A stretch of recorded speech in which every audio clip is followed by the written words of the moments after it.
Okay.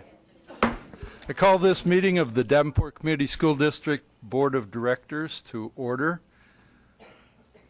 We'll start with our board priorities. Director Kluhl, would you please read those for us?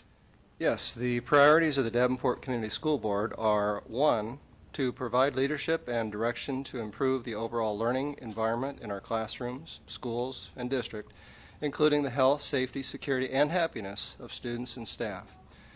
Our second priority is to direct and support actions, programs, and activities which reduce the impacts of poverty on our students, their families, and our community. Thank you. Director DeFau, would you please read our mission and vision statements? The mission of the Davenport Community School Board is to enhance each student's abilities by providing a quality education enriched by our diverse community, and our vision is education that challenges conventional thinking, prepares all students to compete in a global society, and inspires our students, parents, staff, and community to answer the question, what if? Great, thank you. In a moment, we're going to have a showcase. And before we do, I just wanted to note that we have these tables set up in front of us. We will have student board members at, I think, the next meeting, and we just got a little bit of ahead of ourselves. So, but anyway, we'll start with the showcase. Superintendent Tate. Thank you, Mr. President. This is the first showcase of the year, and Steve Millenhausen, Principal, Madison, thank you for coming.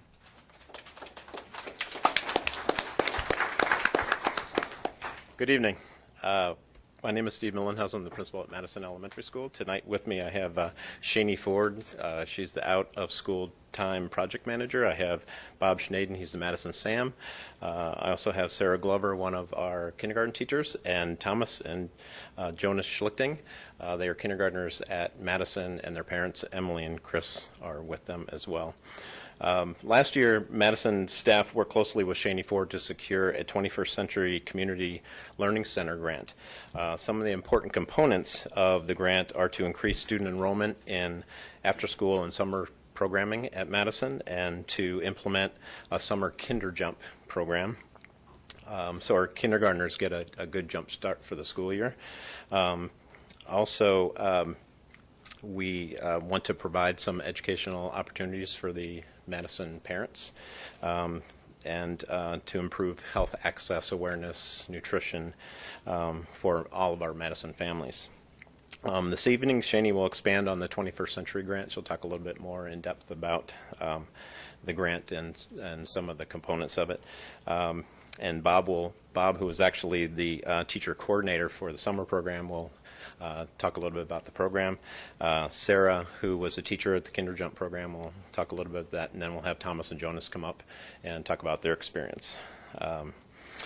And so I'm going to turn it over to Shani.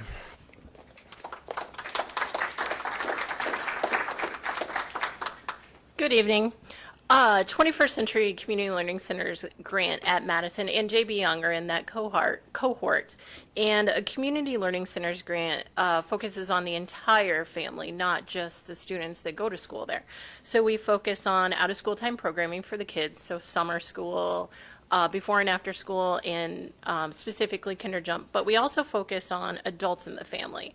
Adult learning, adult literacy, family learning, and we start to develop components to help serve families. Because specifically with a grant like this, there's an entire goal that needs to be met, and how are we serving the needs of the families, just not the needs of the students.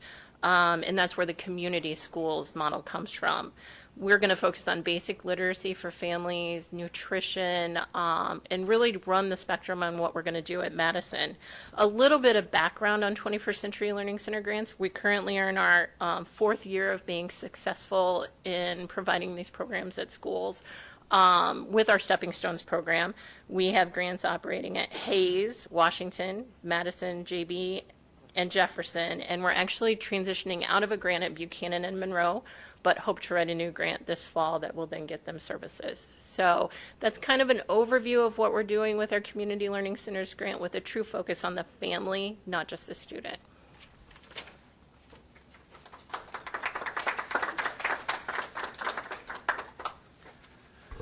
Good evening. I'm Bob Schnaden. I'm the SAM at Madison, and I was the one fortunate enough to help facilitate the summer school program.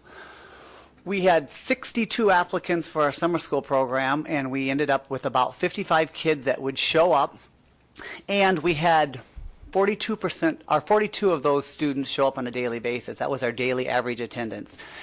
It went very well. What was kind of unique about this was we had Madison students coming to the Madison Stepping Stones program. We had Madison teachers teaching the Madison Stepping Stones program. So that time it takes to build a relationship with a student, we were able to jump right into it and take off, and we didn't have to do all of that. We still did a lot with the reading, with the math. We had an enrichment component, and we had a component for PE. We had a third grade teacher teaching PE. The kids loved it. He enjoyed it. We had a third grade teacher teaching our enrichment part. She enjoyed it. The kids enjoyed it. And I really, truly believe the parents were very happy that they could drop their kids off, know they were safe, know they were getting a little bit extra, and they knew the faces of everybody that was working with the kids. We also had a Kinder Jump program at Madison that was going on for 3 of the 6 weeks that we had our summer school program. And with us tonight, we also have Sarah Glover, and she is a kindergarten teacher at Madison, and she's going to talk to you briefly about our Kinder Jump program.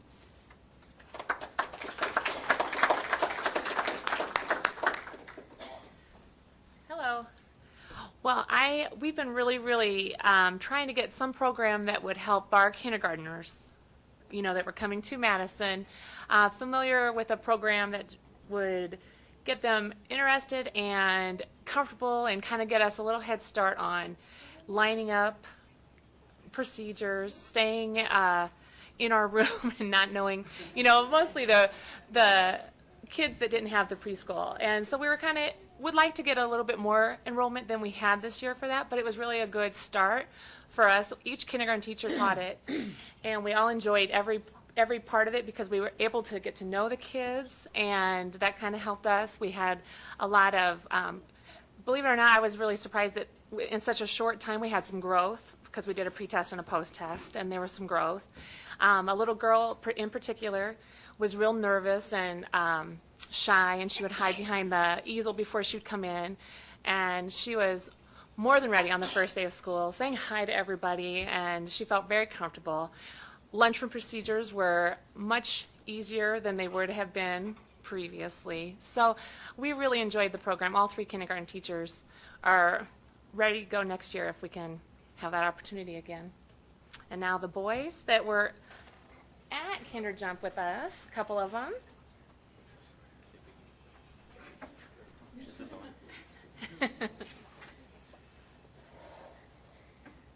This is Jonas and this is Thomas, and they were part of the Kinder Jump program, and they are going to kind of share a little bit about how Kinder Jump helped them.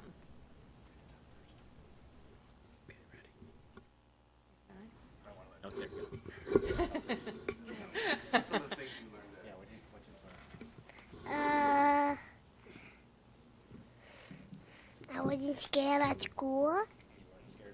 I went to Body Basics. I went to the cafeteria and got our breakfast and lunch. And then went to our classroom. And then we sat on the wood. And then we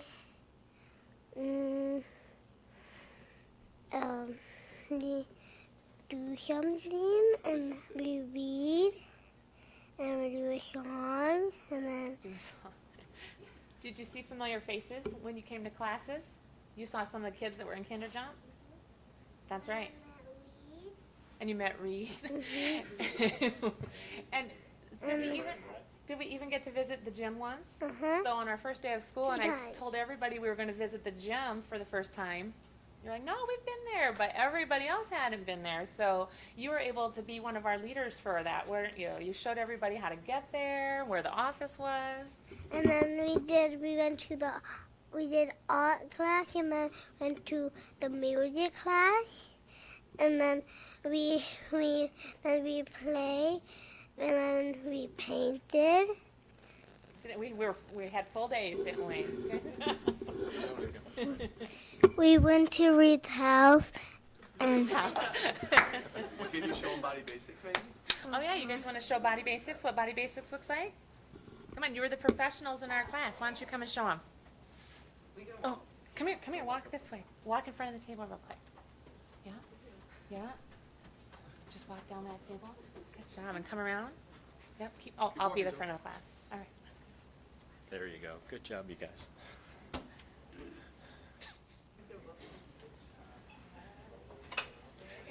And it's funny because they were mentioning another student that they made friends with, and that parent was very concerned about their child coming to school and making friends, and within a week these guys were hanging out and having play dates, so it got them acclimated to school. It was really, really great.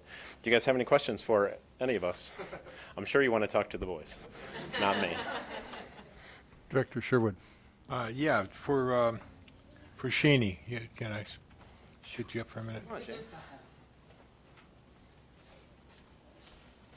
Yes. Yeah, and so a couple of questions. For these two programs that you're talking about, how are you going to track these things to know that there's persistence in what we did over the summer? Persistence in terms of evaluation. Skill retention. We use a pre and post assessment, and then in terms of tracking throughout the year, I work with Tara Parrish in curriculum, and we use our basic assessments within the district to continue to track these kids, and then hope for a re-enrollment in the summer. We work to identify the students that really need that, whether it be the intense reading program or just the basic skills program for the summer. So we use district measures as well as our own assessment system we use within Stepping Stones. Okay, good. And on the whole family approach, what exactly are you having to report on these grants as far as achievements? In terms of achievement, well, we in Davenport, we were successful with our grant specifically because of what we're doing with families. So we're working with the community college right now, as well as Scott County Extension, to start to establish our parameters and goals to start to serve these families, because we're kind of inventing the wheel a little bit in terms of serving families, but we're bringing the partners to the table that really know how to do it best. Focusing on the families at Madison and JB, we're going to start to introduce them to what's available and really find out what they need, starting with some basic introductory nights for the parents and then going from there. We actually had a meeting today about this. And that's what I was wondering about, how we're partnering in the community, because when you're talking about transitioning away from the grant, at our drop back in thing downtown, at least two agencies I know were working with families as well. Yep. that I ran into.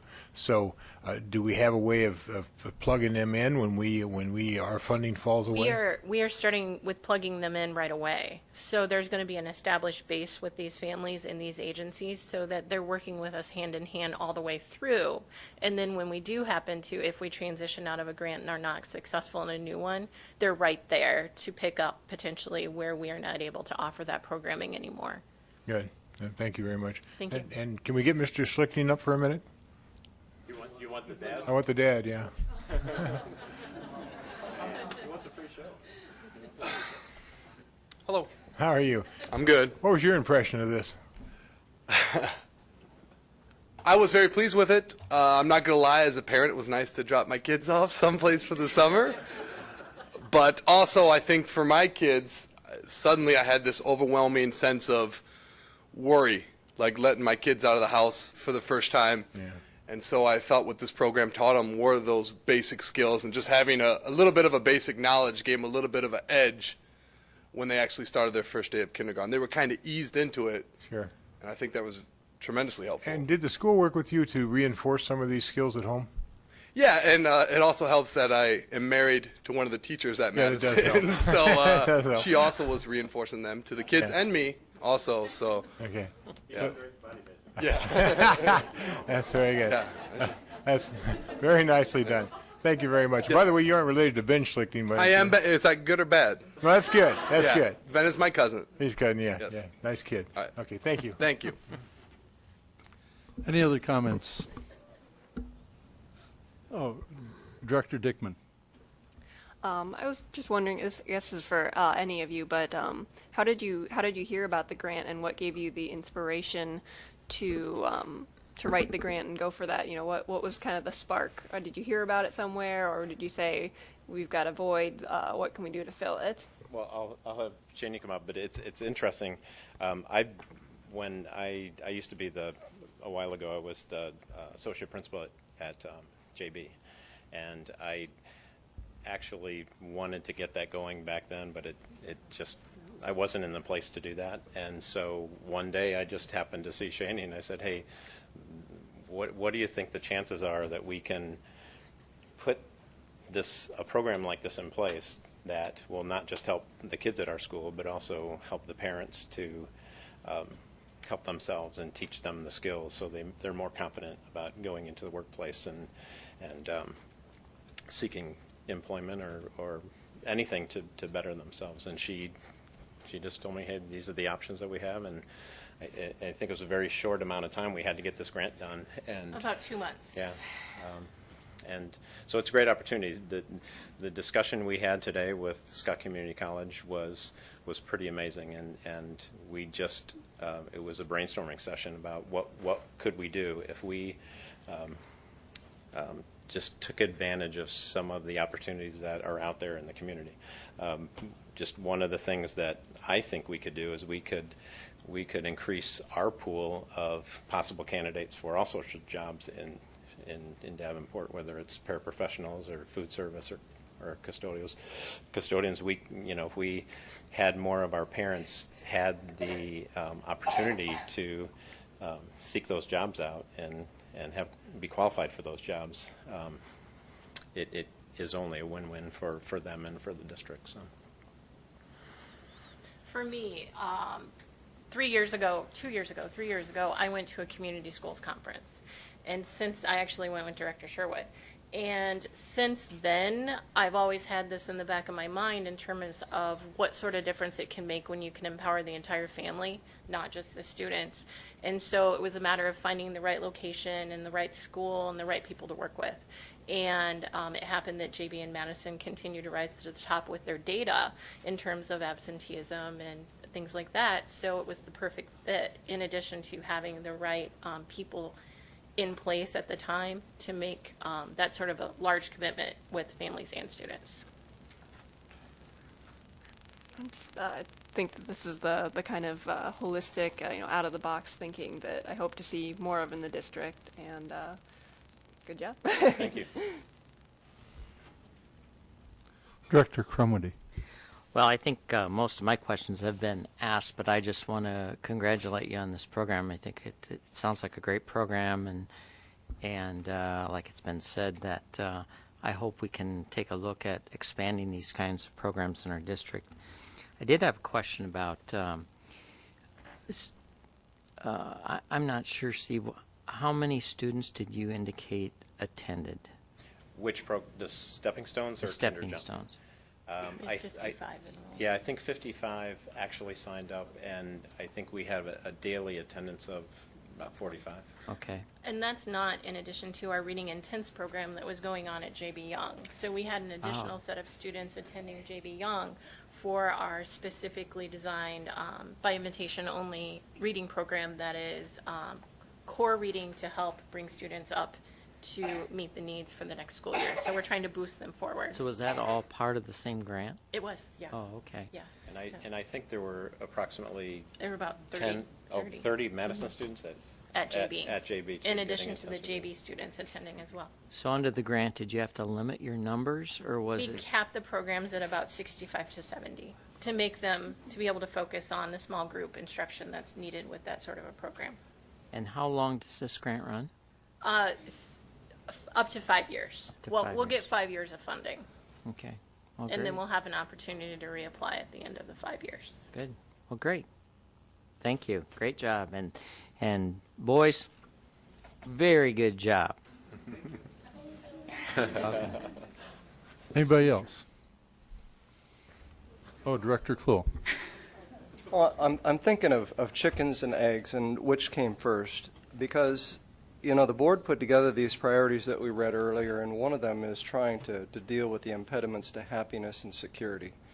And we came up with that, and I guess we thought it was pretty original, but, 4 years ago, you were working on the same thing at the school level, with the grants. And because truly that's what's happening is in building these relationships, as you said, Bob, I mean, Madison teachers there in the summer, and these kids come to school and see the people that were with them during the summer and knowing the buildings and knowing the rooms. I think that that's the kind of relationship building that is going to ultimately put the board's priority on the roadmap. It's one of the things that's going to make it happen. Now, we have a happiness committee that we're trying to come up with some things, but again, which comes first? I mean, you out there in the field doing this stuff may have been what prompted us to come up with this priority, which prompted the committee to start doing its work. So this and the work that you're doing in collaborating with the community, because the upsetting part, of course, is that this is grant funded, and it's not going to last forever. And so in going out there strategically and looking for collaborators, other people with similar interest, you're, in essence, assuring that this program continues despite the possible lack of funding through grants. So I really appreciate what you have done, and it just makes me feel good that as a team, as a Davenport team, I see more than the board pulling together, but actually seeing the schools and all of us pulling together towards the same thing for our kids. Yeah. I can tell you something that happened. Madison has had a Stepping Stones program, but the funding was such that not all kids at Madison could participate. So last year we secured funds and we opened the program up, and unfortunately Shani and I turned the Stepping Stone staff's world upside down, because all of a sudden it wasn't just kids who could afford to go to the Stepping Stone program, it was kids who couldn't, and kids who needed to be in that program. So we increased the enrollment in the program 100%. from 100%. And you know what? Here's what happened. Some of the kids who were some of our toughest kids attended that program, and they had developed a whole different connection with school, and actually turned a lot of things around during the school day because they had a connection in the afternoon and a connection with their parents. So. And now we Right. can't get them to go home. So. Which is it's good. They're safe with us, so Yes. and happy. They're enjoying school more. So. And hopefully some of those kids were role models for other kids, and so there again Right. you get another transfer. That's correct. Great. All right. Anybody else? Great. Well, I want to thank all of you, Steve, Shani, Bob, and I think it was Sarah. Is that right? And if I got your names right, the young men are Jonas and Thomas. Is that correct? And I have to say, it was pretty neat when you two were sitting up here in the student board member chairs. And I did envision you as leaders, and maybe someday, just a few years from now, you might be up here with us. So I wanted to thank you two especially, but thanks to all of you for the presentation. Thank you.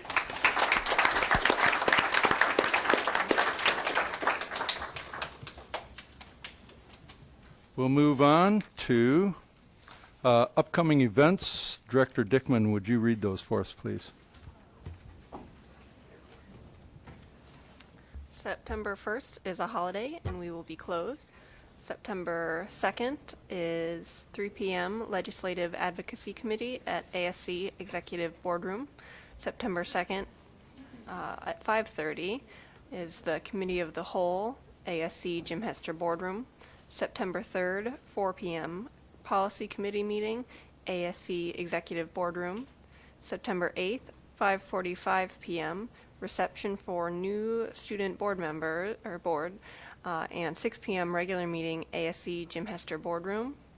6 p.m. regular meeting, ASC Jim Hester Boardroom. The September 16th, 8 to 9 a.m. and 12 to 1, the Million Father Breakfast at the Children's Village at Hayes, Hoover, Lincoln, and West. September 22nd, 6 p.m. annual and regular meetings, ASC Jim Hester Boardroom. Excuse me? Sure. I just wanted to note that the next legislative advocacy meeting that Director Dickman mentioned, we're going to have former Senator Maggie Tinsman join us to talk about legislative issues and some of the work that she's done with trafficking and mental health issues. The mental health issue especially is one that the Legislative Advocacy Committee is intent on working with this year, especially since the board has included it as one of its legislative priorities. So if the board has any comments, thoughts, questions, direct them to me and I'll get them to former Senator Tinsman. Thank you for that. We'll move on to open forum. Open forum is a time for members of the community to give input at a board meeting regarding school district issues or concerns. Individuals who want to speak should fill out an open forum request and give it to the board secretary prior to open forum. The board will not act on any issue presented during open forum if it was not published as an agenda item. The Iowa Open Meetings Law prohibits action on any issue that is not on the agenda. The president will set the amount of time allowed for individuals to speak during open forum. The board asks that no charges or complaints be made against individual employees of the district or community during open forum. Remarks that reflect negatively on the character or motives of any person will be called out of order. We have 3 open forum requests tonight, and you'll present in this order: Therese Johnson, Lisa Gilbert, and Jack Ox. And so if you would come up to the microphone, give us your name and address for the record, and you'll each have 2 minutes to speak. My name's Therese Johnson, and I'm here because my daughter has U.S. government and needed to attend a meeting. And part of it was she could speak, but she cowered it out at the last minute. What I want to ask is, when the kids are in high school, this is my 3rd child, the course catalog is vast. And you have your core classes, your math, your science, your French, reading, literature, whatever. What my children have run into is when they sign up for classes, all the difficult ones end up together in their schedule. It's happened, well, 3 kids, it's probably happened 4 times over the years. And if you could put a rating system on the class, that might give them an idea of not to overload themselves. The one semester, I had one just in tears. Just in tears. It ruined her semester that year, or her term. Excuse me, you guys don't have semesters, terms. And I was just thinking that, just how difficult it is, how much homework's going to be demanded for the class. And when I'm talking about homework, I mean to get an A. I don't mean how much homework is there to pass the class, how much it is to succeed in that class. And I just thought I'd ask if that could be looked into some way, just because I was here anyway. So thank you. Thank you, Therese. Next is Lisa Gilbert.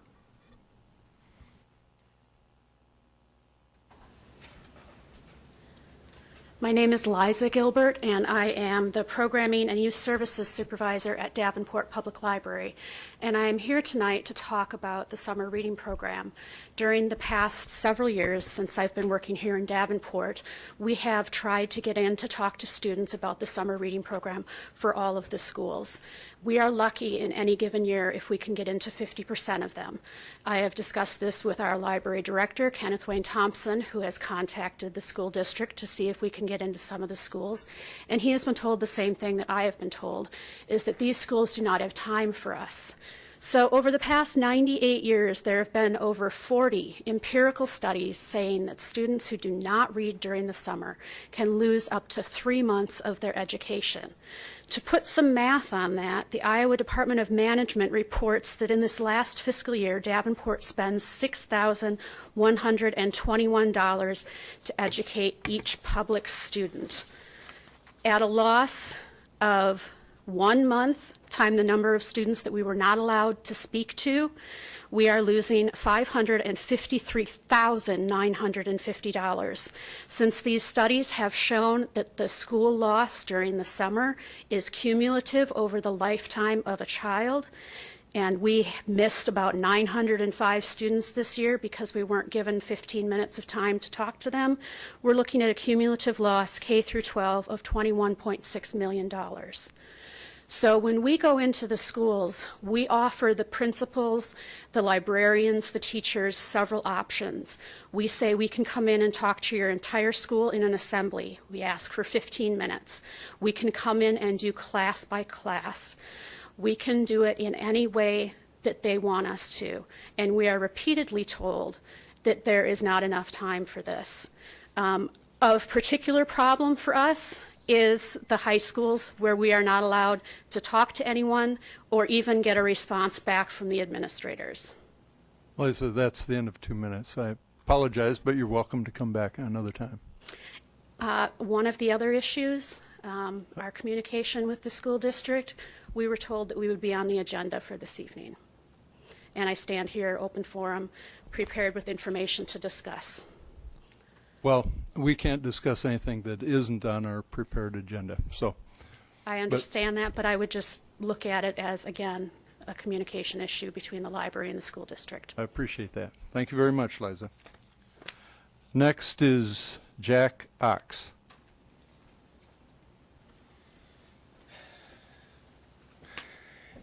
Good evening. I'm Jack Ox. I live at 1409 32nd Avenue, Rock Island, Illinois, but I am a teacher at West High School. This is my 12th year.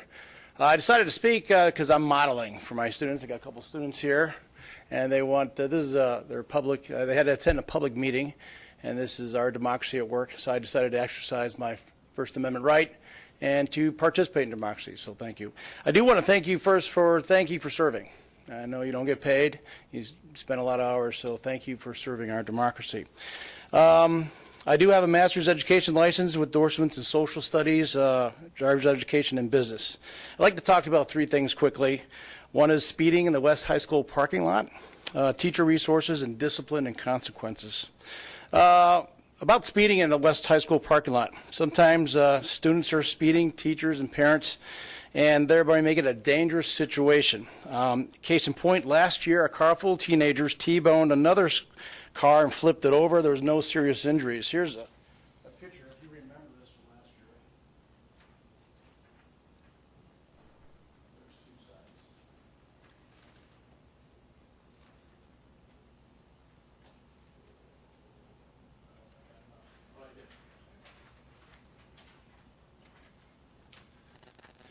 There's a picture of the car that hit, and then on the other side is the car that flipped over. Obviously, if you're going slow, you wouldn't flip over a car. So my point is this, at the end of school, it's like a NASCAR race in the back of that parking lot. And so it's a mad race to the exit. So the speed limit in parking lots in the state of Iowa is 15 miles an hour. The speed limit posted at Kimberly Center right behind KFC is 10. So I'm asking the school board to make it a school board policy that the limit be placed on only 10 miles an hour at the high school parking lots, just so this doesn't happen again. Thank you. I guess I'm out of time. Yes, thank you very much, Jack. And thanks to Therese and Liza and Jack for coming and expressing your thoughts. They are really important to the board. Appreciate it. May I have a motion regarding the consent agenda? Mr. President, Director Crumwitty. I move the consent agenda as presented by the administration.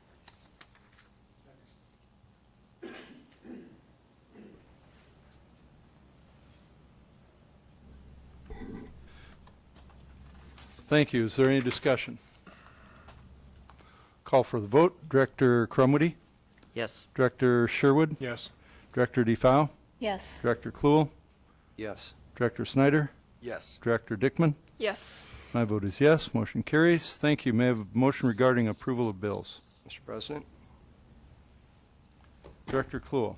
move that the board approve the following resolution as recommended by the administration for the adoption of bills. The resolution is as follows. Resolved that all claims presented to the board, having been duly certified as correct by the secretary, reviewed by the administration and board members, and they are hereby audited and allowed as just claims and warrants drawn in the treasury for the several amounts. Further resolved, the payment of claims and salaries be approved as presented for the period of August 7th, 2014 through August 20th, 2014 with the following voided check, and that being check number 319801 payable to Iowa, Illinois Office Solutions in the amount of $23,784.29, the reason being the wrong vendor. Thank you. Is there a second? Second. Is there any discussion? Call for the vote. Director Kluhl. Yes. Director Dickman. Yes. Director Sherwood. Yes. Director DeFau. Yes. Director Crumity. Yes. Director Snyder. Yes. My vote is yes. Motion carries. Thank you. Superintendent report. Superintendent Tate. Thank you, Mr. President. On August the 16th, 2 days before school started, we had our graduation destination event, 11:30 to 2 at the River's Edge, and I'd like to thank and compliment over 20 community resource partners who turned out, and especially recognize 3 of our employees, Sarah Harris, Pam Kirsch, and Dawn Saul, who put this together. It was well attended, better than last year, which was our first, so this was the second annual, and we had a lot of people who came and just wanted to be counseled, and actually we put them in a separate room where they could talk to counselors. These were mainly parents and in some cases grandparents who wanted some help to make sure that we got their students to graduation. It's committee time again, so the Graduation Advocacy Committee meets tomorrow for the first time. That's a monthly group that used to be called Dropout Prevention. We're trying to be more positive and proactive because it's not just preventing people from dropping out, but bring those that are out there back in. And then a new Achievement Gap Working Group. September 4th will be the first date for that group. We're going to meet every 2 weeks. And I've asked President Johansson if you wanted to put someone on that committee to represent the board. And school has started, as we all know, and I stop to think it takes everybody, that's the professionals in the district, as well as students and parents and community, to get this ship rolling again and sailing, and it's pretty amazing. And we did it fairly flawlessly. We did have the normal issues with transportation, especially since we're changing the times this year. I thought it went pretty well. So again, we're started, we're sailing, and we're looking for a great year of teaching and learning. Thank you. We'll move on to other items requiring action. First is a public hearing for the approval of plans and specifications for Fillmore Elementary School renovations project. May I have a motion on the plans and specifications for the Fillmore Elementary School renovations project? Mr. President, Director Dickman. I move that the board accept the administration's recommendation and approve the Fillmore Elementary School additions and renovations project as detailed herein with a budget of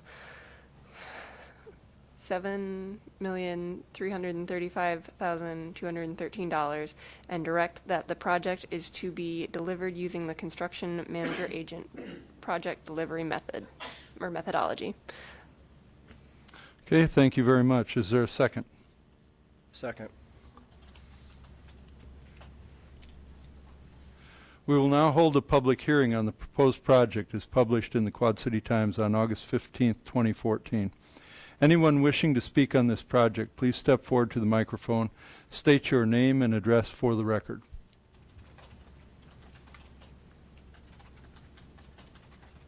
Seeing and hearing none, I now declare the public hearing closed.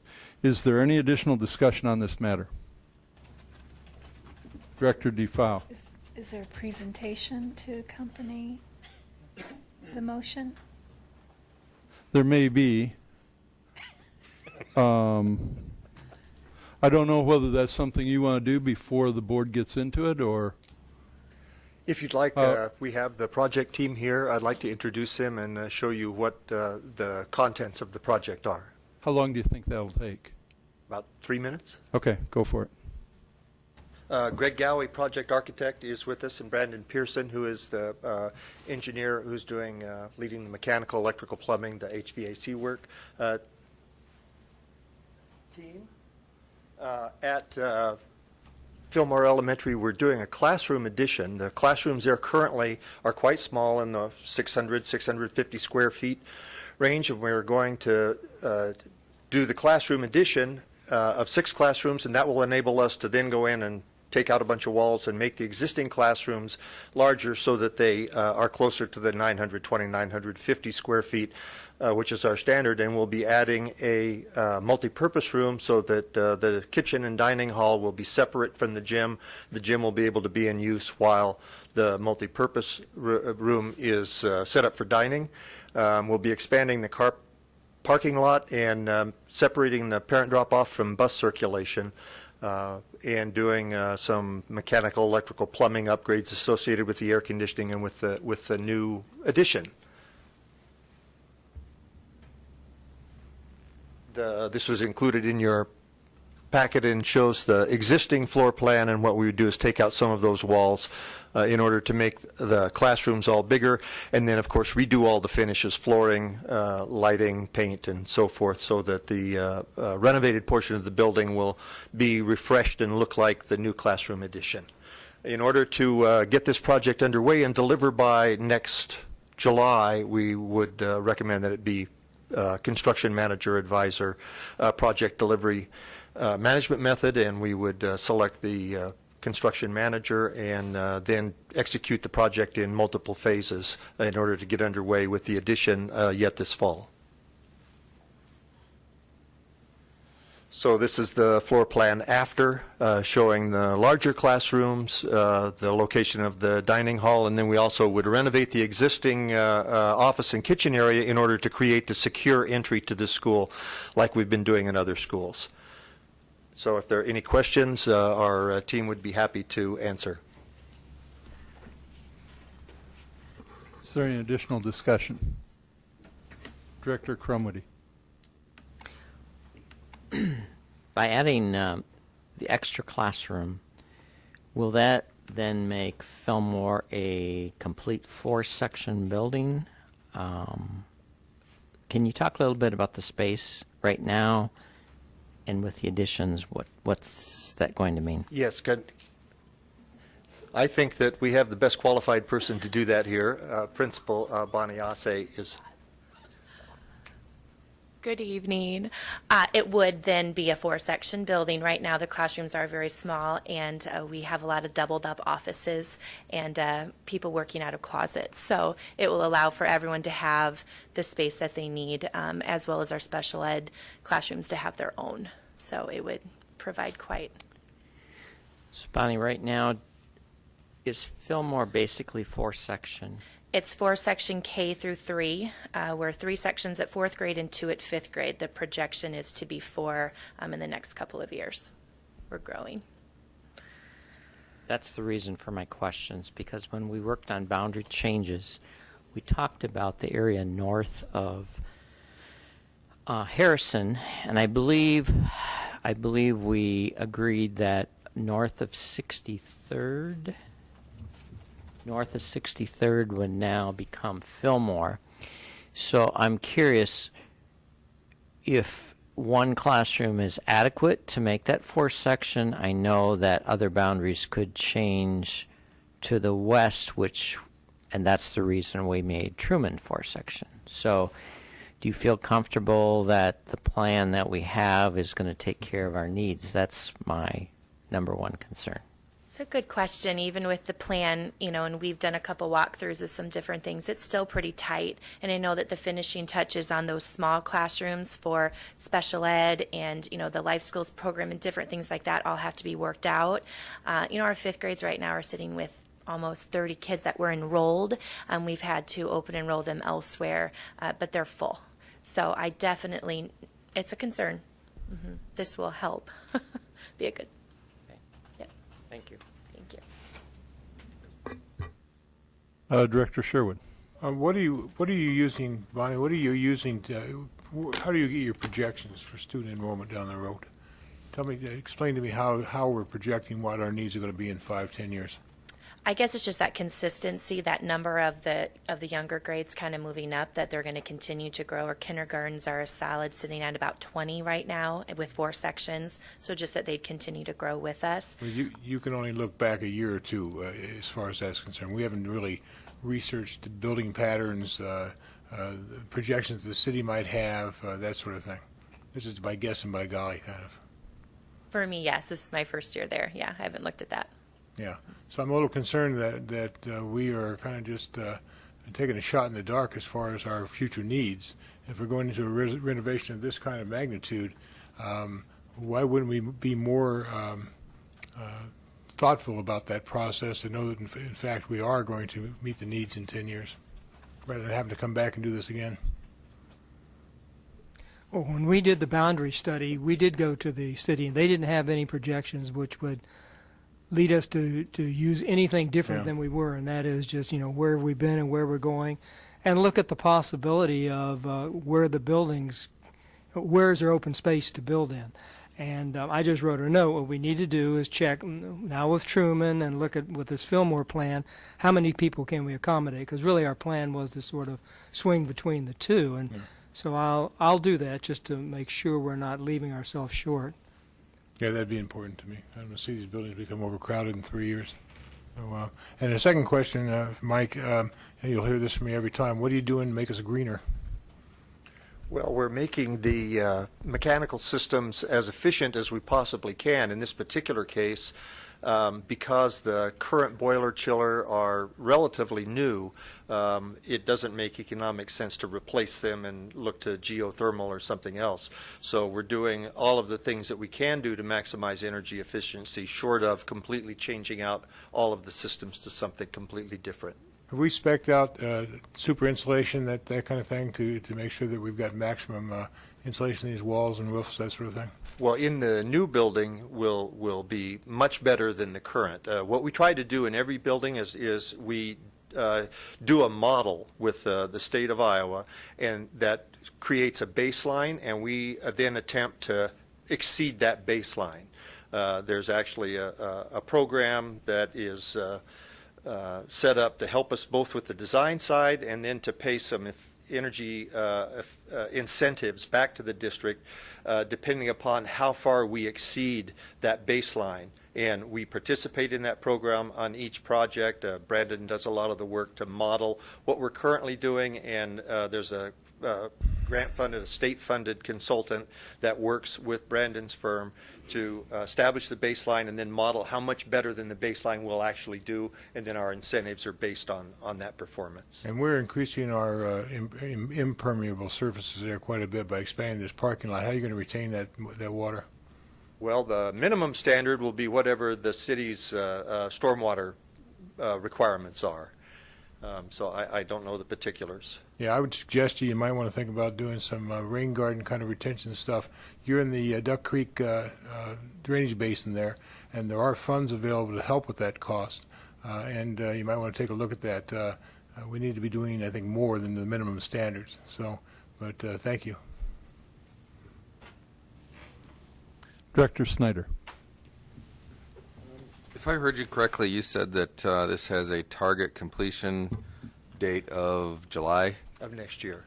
That seems fairly aggressive, 10 to 11 months. How much money in this is budgeted for fast-tracking this project? It's not budgeted separately for fast tracking. The fact that we would do this construction manager advisor project method means that we would get foundation underway right away this fall, and then get structure up after that, and then do the renovations inside the building very much like Truman was done this year, all in 10 weeks. Next summer. So we don't have actually a budget increase in order to fast track. We just have a change of project delivery methodology. Okay. Director Kluhl. So just to segue on Jamie's question, I'm trying to get my head around why and where it is that we're going to use a CMA. In this case, it's primarily because of the trying to expedite the process. Is that essentially why we're doing the CMA? Well, Or is it a complexity issue yeah, as well? 3 reasons. Complexity of the work, the schedule is a primary reason, and the quality of design. When we have the builder, the construction manager involved earlier in the process, they can advise as we go along through the design development phase on constructability issues and so forth that helps us to manage cost and schedule. So those are kind of the primary reasons why we use CMA. You'll see in a later project this evening that we're recommending design bid build. It's pretty straightforward work. There are no schedule constraints. So we think that there are times when design bid build is the best method and other times when CMA is the best method. And for these that are complex, fast, and complicated and occupied space, usually CMA is the best. Okay. And the other question I had, I think I understand this sentence, but I don't know if you got your jurisprudence degree before you got into operations or not, but it looks like lawyerese to me. The statement is that the least first cost mechanical system is the highest operating and life cycle cost system. And I think what you're trying to do there is talk to us about your effort to try to communicate with the board about efficiency and efficient programs. And you're saying this is not the base program, but it's certainly not the most efficient program. Exactly. And often the mechanical system that costs the least to install initially will have the highest operating costs, maintenance costs, and energy costs. And the most energy efficient systems often are more expensive first cost, more expensive to buy and install, but less expensive to operate over their lifetime. So part of the gestalt, part of what you're thinking about through this is that you have newer parts there already, and it just wouldn't be effective to replace Right. We those have 20 years of remaining life in a boiler or a chiller. It doesn't really make sense to throw that away in order to start over with a brand new system that's even more efficient than we could otherwise gain. So what we try to do is get the maximum operating efficiencies we can out of the existing parts and pieces. In some other schools, Truman, obviously, it was tear everything out and start over. It was a great candidate for the geothermal system and the air conditioning system that's there, which is actually the very best efficient system that we could get. Truman is an example of. Okay. Thank you. Director Dickman. Have you looked at all at solar panels we're putting up new roofs, so no time like the present. Yes, we've had several conversations with Brandon and with others about solar panels and when they may be appropriate and when they're not appropriate. We've also had conversations about wind. Some school districts actually have windmills and so forth. And so when the circumstances are right to look at the photovoltaic systems, the solar systems, we'll certainly be doing that. Okay, but this is not a candidate for that? Brandon, you think it's a candidate here? Given the existing system, the bulk of the... Brandon, could you use the microphone, please? Sorry.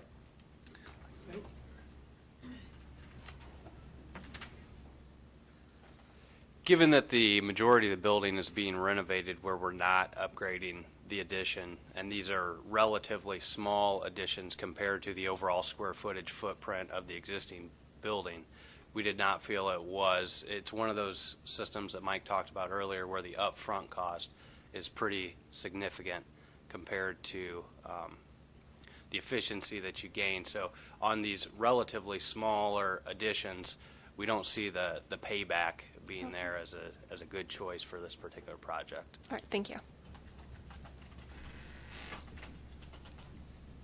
Anybody else?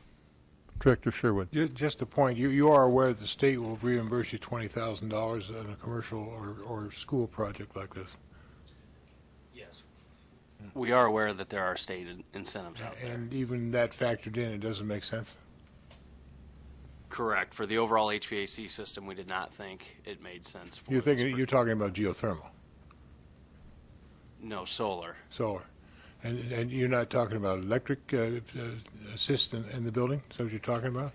How's it tie into the HVAC system, the solar? Well, I'm not sure that solar would. Ordinarily, the solar ties into to the electrical system. Hey, the grid inside the And- building, yeah. Right. Right. And would replace some of the electric supply that you would otherwise use. But we look at how we look at each of these systems every time we do a project and try to come up with the one that has the best payback for the money invested, the best operating efficiency and lowest maintenance costs and so forth. Well, no, I understand that, but typically you're talking about 10 years or less payback on these solar systems. This is more excessive than that? It's longer than that? We've not seen that time duration payback that quickly in projects that we've evaluated for solar. Okay. And how many of those have you evaluated? As a company, several. I don't know how many off the top of my You head. yourself? No, myself, I've not evaluated multiple projects with solar. It's I been see. other individuals in our company that have done that. Gotcha. Thank you. Any additional discussion? Director Dickman. Since it sounds like that the solar hasn't necessarily been looked into in all facets, maybe looking at it again in terms of a small scale ability to replace just a part of the electricity, then there may not be the same investment in terms of batteries or things like that. But the sun shines during the day when the kids are in school, so if we're able to get a payback into our general fund by adding some solar to the new roof sections, I think that would be a worthy thing to look into. We can certainly investigate that further and get information to you about the cost and benefits. Additional discussion. Mr. Maloney, if you're going to do that, are you recommending not approving the specs and plans tonight? No, I'm not recommending that. We can do that investigation. We haven't started the design development phase of work for this building, so we'd be able to do that investigation as a part of that effort.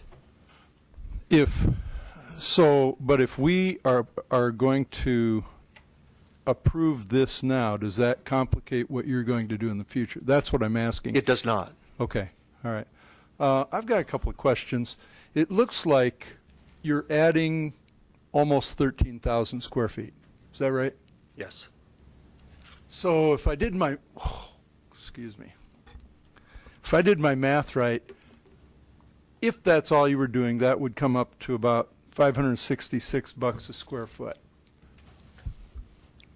Now, I know that there's more going on, but can you give me an idea of what, it seems to me that the type of construction we're doing, you would know what a normal cost per square foot would be for an addition like this. Can you just give me some ballpark? What should something like that Well, cost? yes, maybe I'll ask Mr. Gowey to speak to that. And I'll remark that the additions are not that much, that the renovation of all that existing space and all of the mechanical, electrical systems associated with the existing building, and I believe this was the case, we're adding a fire sprinkler system to this building that wasn't there and so forth. And Right, so right. And that's I want to get to those in a minute. I just want to have a baseline understanding of what a normal cost per square foot would be. Yeah, Greg did an estimate based on the square footage of each space. If you don't mind, I'll just run through the different categories of the project that we're working on. For example, the multi-purpose room addition, approximately $239 a square foot. The classroom addition, approximately $223 a square foot. I say approximately because we have contingencies in addition to those numbers built into the numbers that you're looking at. Continuing on, the office remodel is $182 a square foot. The classroom remodel is $92 a square foot. That happens to be probably the largest number of any of these that I've shared overall when you multiply it times the existing square footage that we're impacting. Great, thank you. Getting into two of these other areas. So you said first we're going to be required to add fire sprinklers to the existing building in order to meet current fire and life safety code provisions. And why I was curious is I thought, why wasn't that done before? have the codes actually changed since the original guesstimates or however this process? The original estimates, the best of my understanding, did not include the fire sprinkler system. I have no reason why. No, I don't know why that is. Okay. But it isn't that the code actually changed. Well, the codes actually change on a 3-year cycle, and then they're triggered when you actually build something and so forth. So it's not a simple, straightforward. But it isn't simple, straightforward that the full 200,000 is just because of code changes. No, it's because at the time the estimate was prepared, this is my understanding, we may not have known that that would be required. In any event, it wasn't included in the original estimate. Okay, and then on the 300,000 for the HVAC system, so it says the other major increase results from recommended improvements to HVAC, and I was curious if those also were more recent recommendation or recommended changes and not something that was considered earlier. Yes, I think those are things that weren't considered earlier, and that we have a better understanding of existing conditions than we may have at the time the original estimates were made. And then, as I said, Brandon's team has worked to determine what really is the best combination of improvements to the mechanical, electrical, plumbing systems, all of that stuff that works, that comprises the HVAC, that works with the HVAC.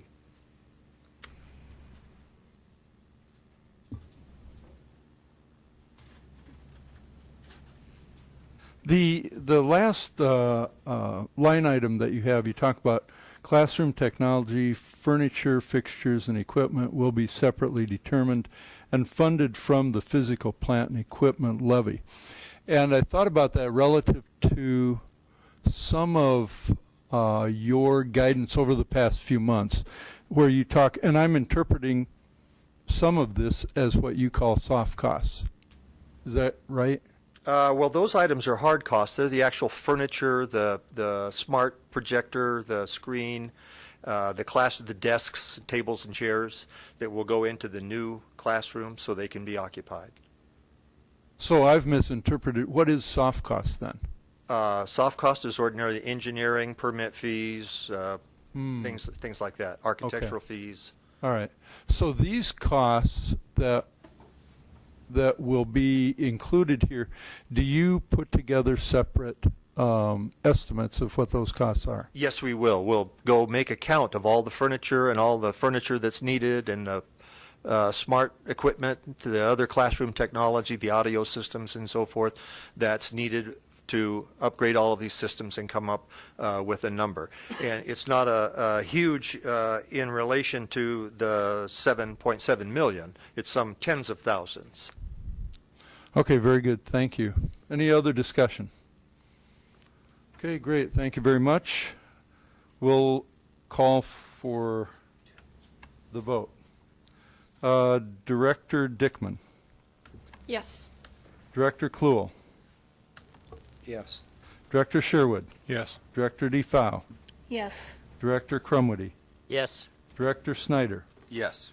My vote is yes. Motion carries. Thank you.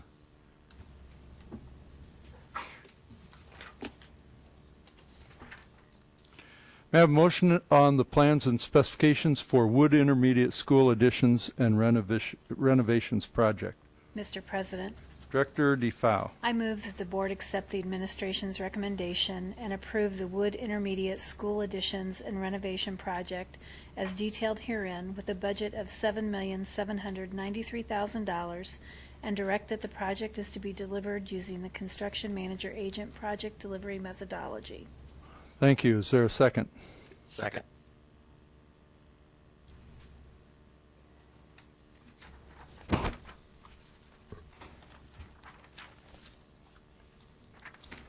We will now hold a public hearing on the proposed project as published in the Quad City Times on August 15th, 2014. Anyone wishing to speak on this project, please step forward to the microphone. State your name and address for the record.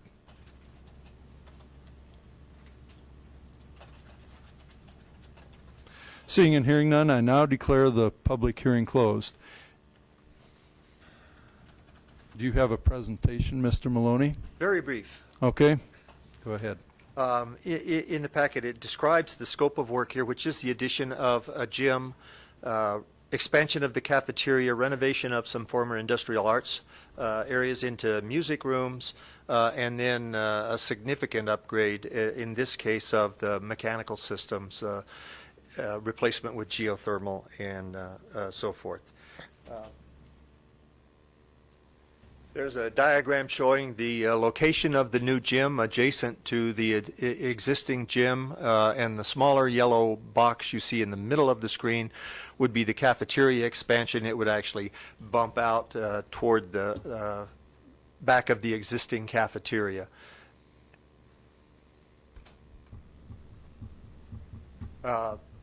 In this diagram, all of the spaces that are light yellow there are represent the additions, and the light green are renovations, and then of course the mechanical systems would be building wide.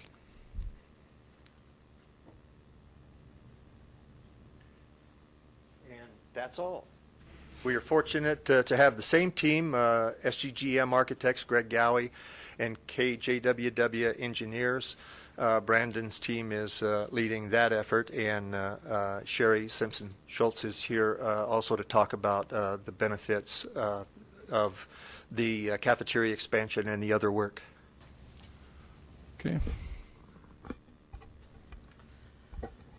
Wood Intermediate, you see the picture there. We currently have one gym, and we have about 700 students, and I can tell you that in our facility, we get the job done every day, but our facility drives how we do our business. The cafeteria is a smaller room. We have to expand a period of time to get all of our kids through the lunchroom. And so with additional space, we can get more kids in a shorter period of time, and therefore actually gain some instructional time during the rest of the periods of our day. Lunch period's 85 minutes a day. That's fourth period. Every other class is 45. By being able to put more kids through and have butt space for them, we can actually shorten that time a little bit and expand some of those minutes to some of those other class periods and balance out our day a little better.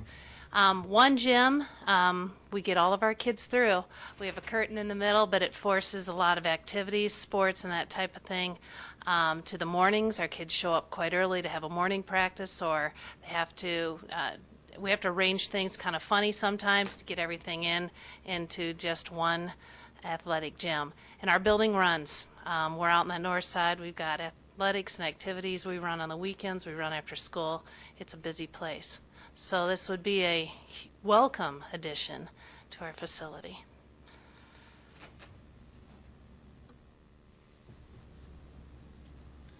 Is that it for the presentation? That's it, sir. Okay. Is there any discussion? Director Snyder. I just have one question. It says that it's taking some of the former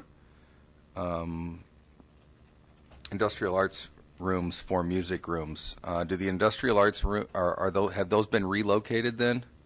The industrial arts, as it was a while ago, they used to have a welding shop and a wood shop, and they have been removed previously. They put in a computer application type program, and one of those rooms is now housing our GTT program. The other room that we have, it doesn't have any of the industrial tech in it anymore.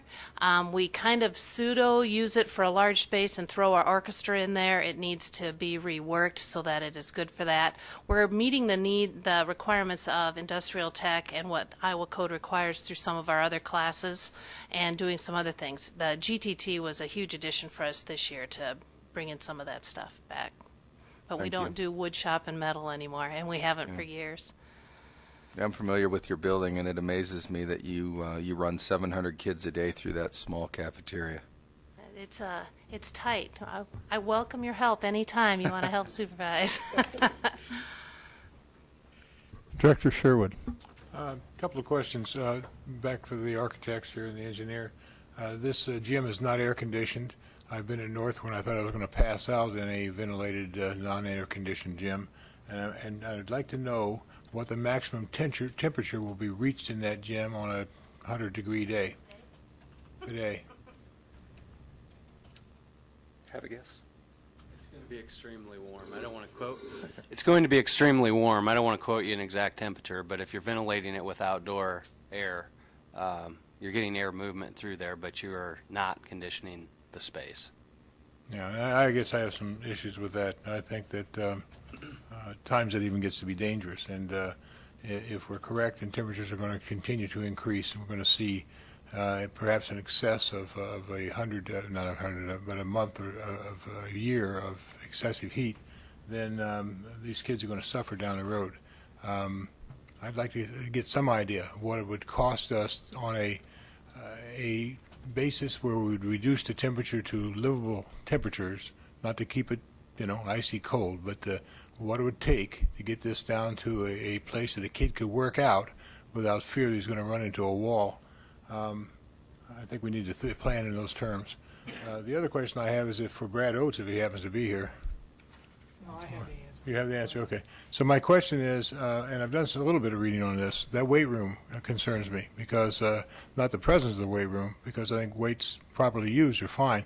How do we regulate these weights to keep macho, adolescents from hurting themselves in these rooms? Exactly how do we proceed with that? And then the principal may want to weigh in. Really, I should say fitness room and not a weight room. It's a fitness room that happens to have weights. And I asked Brad, what happens in there? I mean, there's all sorts of machines, and there are some free weights. And part of the curriculum for intermediate students in our district is to teach them the safe use of weights, which I think is very important. But it's not the sort of thing that they're going out and buffing up using weights. And it's different. We'll build it, and then we'll certainly have the discussion to make sure we cover, your thoughts and your concerns about it. But it's not meant to be a weight room. It's a fitness room that happens to have some free weights. Yeah, I would certainly want us going on the road of trying to build super athletes and that kind of thing. Fitness is fine, but it can be dangerous. Thank you.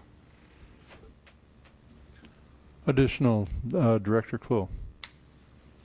I've been out to Wood during first day events in the gymnasium, and the air wasn't on. Is it air conditioned? Is there air conditioning in the current gym? There is not. Following up on Director Sherwood's thoughts about that auxiliary gym, it seems to me that all the infrastructure is there in place since you've got heating. It's an issue of paying for tonnage. That was the decision that made you decide not to include cool air? Well, I believe that, and that many of the other gyms are ventilated only. But what's it cost? I mean, how many tons does it take, and is it exorbitantly expensive to make that happen since you're putting in the infrastructure? Since we're at the beginning of the design development phase, we could answer that question for you, and I've made note on the PV systems as well. We can evaluate that. We're at the right stage of the work and tell you what the price would be, okay, and what the payback on PV would be, and what the price would be for air conditioning, and then you'll want to consider air conditioning other gyms, I suppose, as well. Yeah, I'd hate to hold ourselves back just to be consistent. I mean, if it makes sense money-wise to make it happen, yes, let's begin that. Second question is, I think Director Dickman brought it up with Fillmore, but it seems to me at this point solar becomes more of an option. I mean, sun is obviously no problem there. I just checked out solar at my house and I got too much shade, but I know Wood has no shortage of sun. This is a rather more major renovation of the HVAC. It seems like if there were the possibility to run solar maybe just for the HVAC, I think that would be something to measure out in terms of is that doable, is it efficient, is it cost effective as well? We can ask that question and provide you that information. Good. Thank you. Additional discussion. I've got a couple things. The air conditioning of gyms, is that something we've done in any of our gyms? I don't know the answer of what gyms are air conditioned and which are not. I'm thinking not. Do you know of any that are? Williams at is Walcott. I Okay. believe they are. Williams Intermediate and Walcott, and the new one at Walcott also. Okay, thank you. Oh, and Truman. You would know that. Well, I guess I'm getting a little bit of some information anyway. At some point, one of the things that if there's going to be a consideration for air conditioning gyms, then I think it goes all the way back to our specifications. And if we're going to write in a spec that that gyms will be air conditioned, and it may change even the way our whole long-range plan looks, because maybe that's a higher priority than other issues. So however you do this, and again, I'm going to ask, do all of these questions and requests for information, do they impact our decision on approving these plans and specifications? Not in this case. We're at in the design development phase of this work, where we have time to ask those questions and provide you that information and move the rest of the work forward. Okay. So when I read this one, it looks like we come in, I forget, but it's a couple $1 million more than we had originally planned. That's correct. Right. And so my concern then is, how does it affect the rest of our long-range plan? Because clearly, if we're going to spend $2 million more here, then that's $2 million somewhere else that we probably won't spend. Is that correct? That's correct. Either some things might change in scope or might be delayed in when they're executed. And that's part of the work we're doing with the long-range plan this year, to vet all of the future projects that are on that plan and make certain that they're the right amounts and the right schedule. But in order to do this, some of them may have to move a year and so forth. Ms. Tangent and I have had a couple of conversations about exactly how we would do that. And we know that it's possible, but we don't have the particulars until we vet all of those remaining projects. But eventually we run out of money. That's correct. And it seems to me, if I recall the long-range plan, at the end there was like $3 million left over. Does that sound about right? I'm just going off of a recollection from weeks back when we got that. So I'm concerned because both of these projects are more than what we had originally anticipated, and this one is significantly more. What, it's 40% more, something like that. And so that vetting of all of our future projects, you're right, but we won't have the luxury of spending 40% more on every ongoing project or in every future project. That's correct. So I'm trying to figure out how to judge whether this is right or wrong. The $1.7 million says the major increase in costs results from the recommended improvements to HVAC by converting to geothermal. Yes, and let me make clear that the upgrades from the base case to geothermal is an additional $400,000 in that 1.7. It would be 1.3 to redo the mechanical systems with the existing less efficient systems that are at the end of their useful life. So the marginal cost of upgrading to the geothermal system and getting more energy efficient system overall is $400,000 of the 1.7. If we cut back to the base case, it would be 1.3 to just kind of redo what's there existing. So when you say that you say the recommended higher cost is calculated to pay back the marginal cost in 13 to 15 years, are you saying that it's only that $400,000 that would be paid back in the 13 Correct. to 15 years? Correct. And the base case, 1.3 million, is the replacement of existing mechanical systems that are at the end of their useful life that will have to be done regardless. And so the additional 400,000 is to upgrade to the more energy efficient system that will save operating cost. Is there a sense of urgency to this project also? Only if you wish to have it delivered by next July.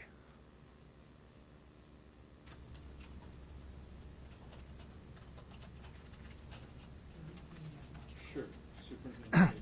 Marcia, when we did the last projection, and President Johansson mentioned that had a $3 million result, and I think that's true. Did we have the increase in the prices for Fillmore and Wood included in that? I'm looking at it. I've got it pulled up.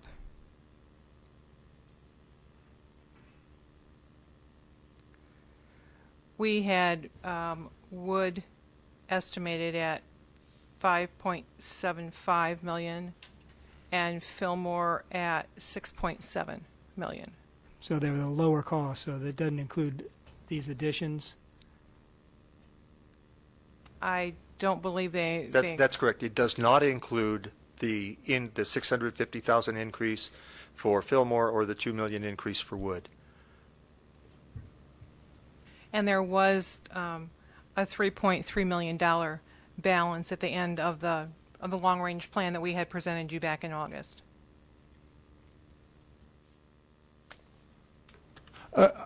I just want to express my concern about spending so much additional money that I can't say we don't have it, but I don't understand the context of spending this extra money relative to all the other money that we have obligated ourselves, or somewhat obligated, but at least anticipated spending. And that's my concern, which I just need to process through. Director Dickman. I'm looking up the long-range plan as well, and there was $5 million, just over $5 million, that was allocated towards the Central Auditorium Natatorium project that for fiscal year 15-16 that I don't believe that is fully going to be is not necessarily in the initial plans right now, so that money might be able to be shifted around. Director DeFau. I was going to make that same comment. I mean, with this board approved an $18 million proposal for a construction project at Central that was supposed to be comprehensive, and then we have year two, an additional, I believe it's 5.3 or 5.7 million that we questioned at the time that that plan was brought forward to us at the last regular meeting. I might also note that there is a sense of urgency in that Wood is the only intermediate school left in our district that only has one gym, as I recall, and yet it has the second largest, if not the largest, population of intermediate students. They significantly need this space, and it also has one of the largest orchestra programs within the district, and they are working in a gutted industrial arts, non-acoustical space that my children participated in orchestra there, several years ago, and I assure you that it's not up to the caliber or standard that those students need or deserve. So I would strongly urge this board to move forward with this plan. I think the students require it, and when you're working with project estimates that are 5 to 7 years old, we have to expect that there will be increases, and no one seemed to give pause with that extra $5 million sitting on the table and not explained.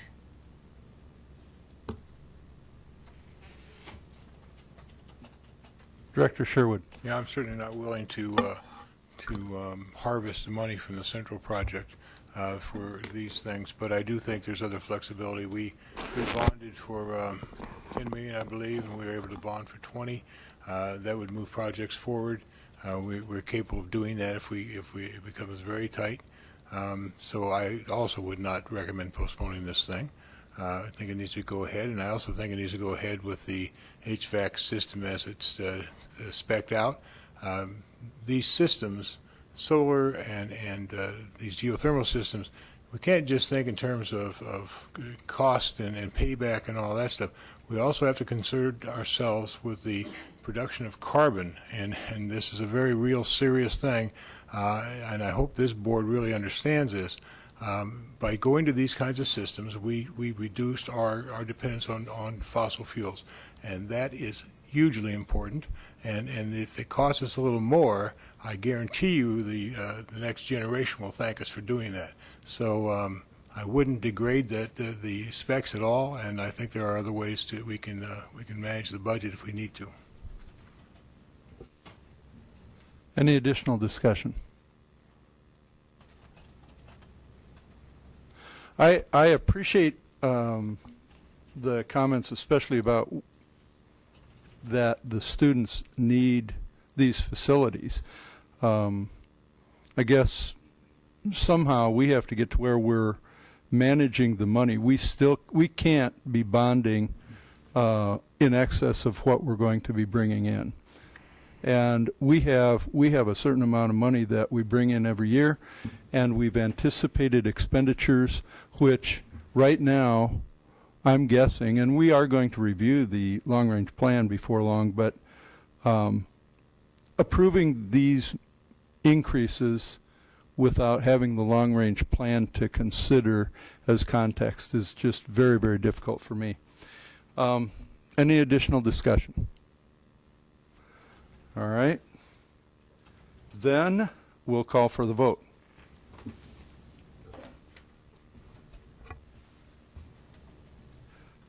Director DeFile. Yes. Director Snyder. Yes. Director Dickman. Yes. Director Sherwood. Yes. Director Crumwitty. Yes. Director Kluel. Yes. My vote is yes. Motion carries. May I have a motion on the plans and specifications for the Brady Street Stadium South ticket booth and ADA access improvements? Mr. President, Director Kluel. I move that the board approve the project budget and scope of work for the Brady Stadium South ticket booth and ADA improvements, and direct that the project be delivered using the design, bid, build, project delivery method. Thank you. Is there a second? Second. We will now hold a public hearing on the proposed project as published in the Quad City Times on August 15th, 2014. Anyone wishing to speak on this project, please step forward to the microphone.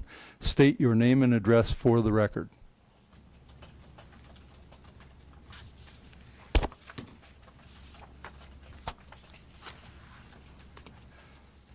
Seeing and hearing none, I now declare the public hearing closed. Is there any additional discussion on this matter? Mr. Maloney, do you have any presentation on this? Only to remark that in your packet there was a rendering of the proposed ticket booth and drawings of the other improvements. The 95% plans are complete. This project was first approved by the board in December of 2013, and then I think attention was shifted elsewhere. And now all of the plans have been completed. It's ready to go out for bid. The project, in addition to the ticket booth, includes some ADA improvements that would allow access at grade from the upper parking lot, the south parking lot, down to the stadium seating area. And that site work would also be part of a future flood protection plan that is in process in another project. Okay, thank you. Is there any additional discussion? Director Snyder. Is the plan for this, I know currently when you go through the little, I guess, old parking garage or whatever that was there, that building, that is for visitor entrance. Is that still the plan that this would be used for just visitor, or would this be used for both visitor and home entrance? You'd be able to access both stands from these improvements. Okay. Director DeFau. Is there any bearing on the west or north ticket booths? Will those remain open and available? Yes, they plan to continue to operate the existing. Okay. Director Sherwood. And if I remember this conversation correctly, we also talked about bathroom upgrades. Have we already done those, or is that still pending? There's some other work to be done to the existing locker rooms, restrooms, concession areas that's being planned now and will come before you at some future date. Okay, and when future date, this is, I think the ADA thing's important, but I'm not sure the bathrooms aren't more important than the ticket booth. Yeah, what we're trying to do is master plan the entire Brady campus and include what improvements and additions might be needed to the facilities that we just discussed. And that work, I expect to get a fee proposal soon from the architect and start work on the entire campus of identifying, working with the athletic directors and so forth to identify particularly what improvements ought to be included. And this would include that floodplain alteration and relocation of baseball and a whole bunch of other things. Okay, thank you. Director Cluel. Notice you didn't use the term Belvedere in discussing this berm. I'm curious, so we're going to actually be doing construction in a floodplain. Is there extra permitting required for that? We will not need a floodplain alteration permit for this particular work, but we will need that eventually to do the master planning work that isn't precisely defined yet. But what we'd like to do, that's a separate project, is arrange things so that we prevented the stadium from flooding as it did earlier this year. So this berm is kind of not in whole for this project, but thinking out ahead. It will be part of the ultimate, the floodplain alteration. It will be part of that work, but it's currently not for that purpose. Okay, thank you. Additional discussion? All right, great. We'll call for the vote. Director Cluel? Yes. Director Cromedy? Yes. Director Snyder? Yes. Director Dickman? Yes. Director Sherwood? Yes. Director DeFau? Yes. My vote is yes. Motion carries. Thank you. May I have a motion regarding approval of memorandum of understanding for crossing guards? Mr. President, Director Cromedy. I move the administration's recommendation that the board approve the memorandum of understanding with the city of Davenport for the shared funding for crossing guards. Thank you. Is there a second? Second. Is there any discussion? Director Snyder. I have a question. It says the amount is estimated between $60,000 and $70,000. I guess I'm curious as to what the unknown variable is. The unknown variable is that the precise cost for the number of hours and so forth isn't always known. And during the course of the year, folks come to the Crossing Guard Committee asking for additional guards to be added to this system. And should one be approved, there would be the marginal cost of that. And we currently have under consideration a request from McKinley for a guard, as they've had some changes in their boundary that now have some kids crossing Jersey Ridge, I believe it is. So if the committee were to approve that, then half of that additional cost would accrue to the school district. Anybody else? Director Dickman. Do we have any volunteer crossing guards? I know that some school districts have that as a program. Is that something we've looked into at all? I don't know the answer to that. All of the crossing guards currently are city employees. Okay. Under this arrangement, and I don't know the answer to volunteers, but I'll find out for you. Okay, is that something that would concern you in terms of reliability or safety or anything of that nature? Yes, the Crossing Guard program is run out of the police department, actually, and they have some training requirements and equipment requirements and so forth. Any other discussion? Director Snyder. Just one other question. Do we have any crossing guards currently posted outside of our middle schools? I don't know the answer to that. I'll have to check for you. Okay. I just don't recall. I don't believe we do, but I guess I just wanted some verification. Anyone else? All right, we'll call for the vote. Director Cromedy. Yes. Director Dickman. Yes. Director Cluel. Yes. Director Snyder. Yes. Director Sherwood. Yes. Director DeFau. Yes. My vote is yes. Motion carries. Thank you. May I have a motion regarding approval of amendment to shared use agreement between DCSD and Scott County Family Y? Mr. President, Director Dickman. I move that the board accept the administration's recommendation for the amendment to the shared use agreement between the Davenport Community School District and the Scott County Family Y. Thank you. Is there a second? Second. Is there any discussion? Seeing none, We'll call for the vote. Director Dickman. Yes. Director Kluhl. Yes. Director DeFau. Yes. Director Crumwitty. Yes. Director Snyder. Yes. Director Sherwood. Yes. My vote is yes. Motion carries. Thank you. May I have a motion regarding approval of the official board calendar for 2014-2015? Mr. President, Director Kluhl. I move that the board approve the official board calendar for 2014-2015.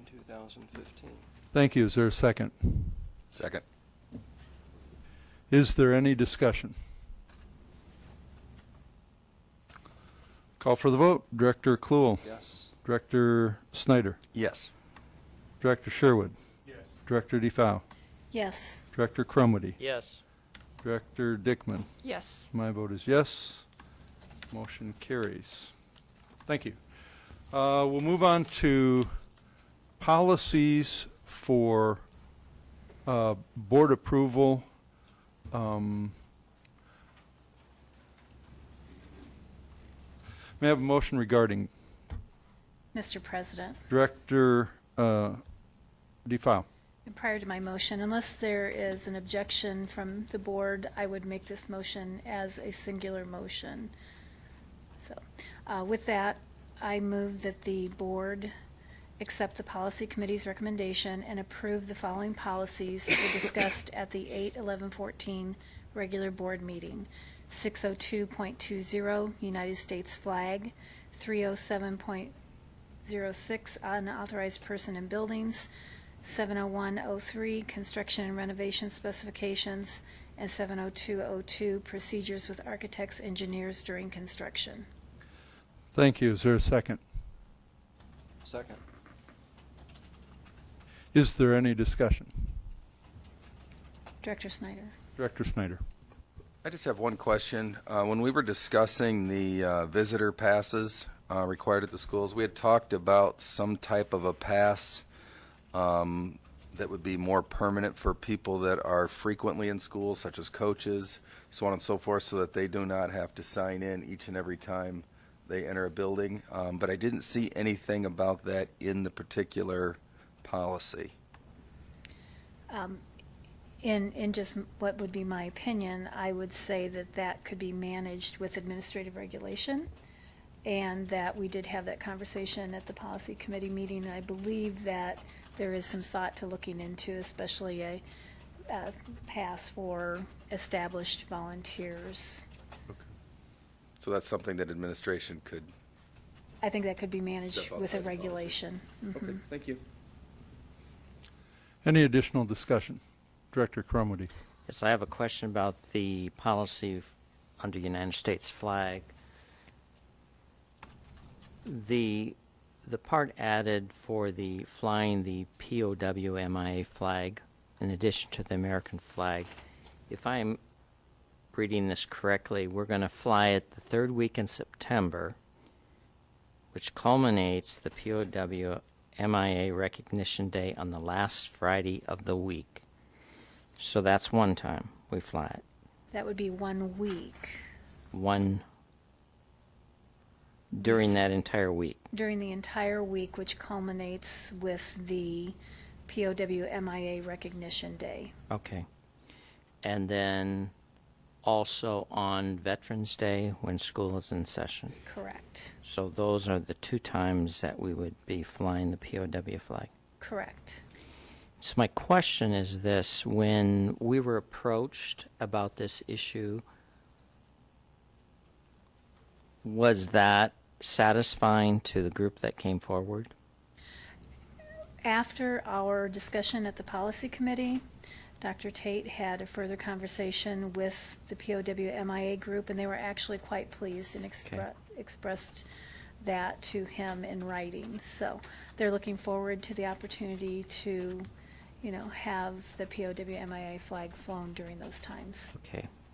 And I appreciate the policy committee and the work that you've done on this issue, and also Dr. Tate with working on this issue with that group. So thank you. Mm-hmm. Any additional discussion? All right, we'll call for the vote. Director DeFau. Yes. Director Kluhl. Yes. Director Dickman. Yes. Director Sherwood. Yes. Director Crumwitty? Yes. Director Snyder? Yes. My vote is yes. Motion carries. Thank you. Move on to discussion items. Superintendent Tate. Well, our discussion item tonight is a report on elementary arts, and our fine arts specialist, Steve Schwegler, is here. So, Steve, you want to come forward?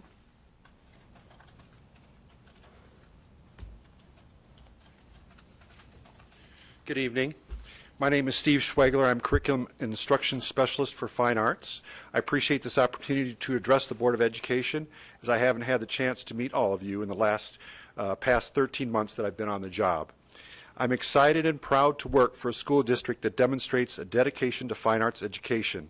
We've heard much too often throughout the state and country the need for music and art educators to defend art and music education in the schools. I don't feel that discussion is necessary here in Davenport.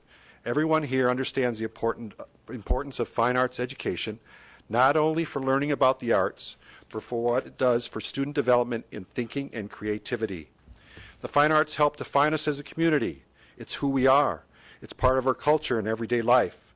Having taught high school band in Illinois for 33 years, I'm thrilled to continue working in this culturally rich environment with talented students, supportive parents, knowledgeable, hardworking, creative teachers, all supported by a dedicated administration and school board.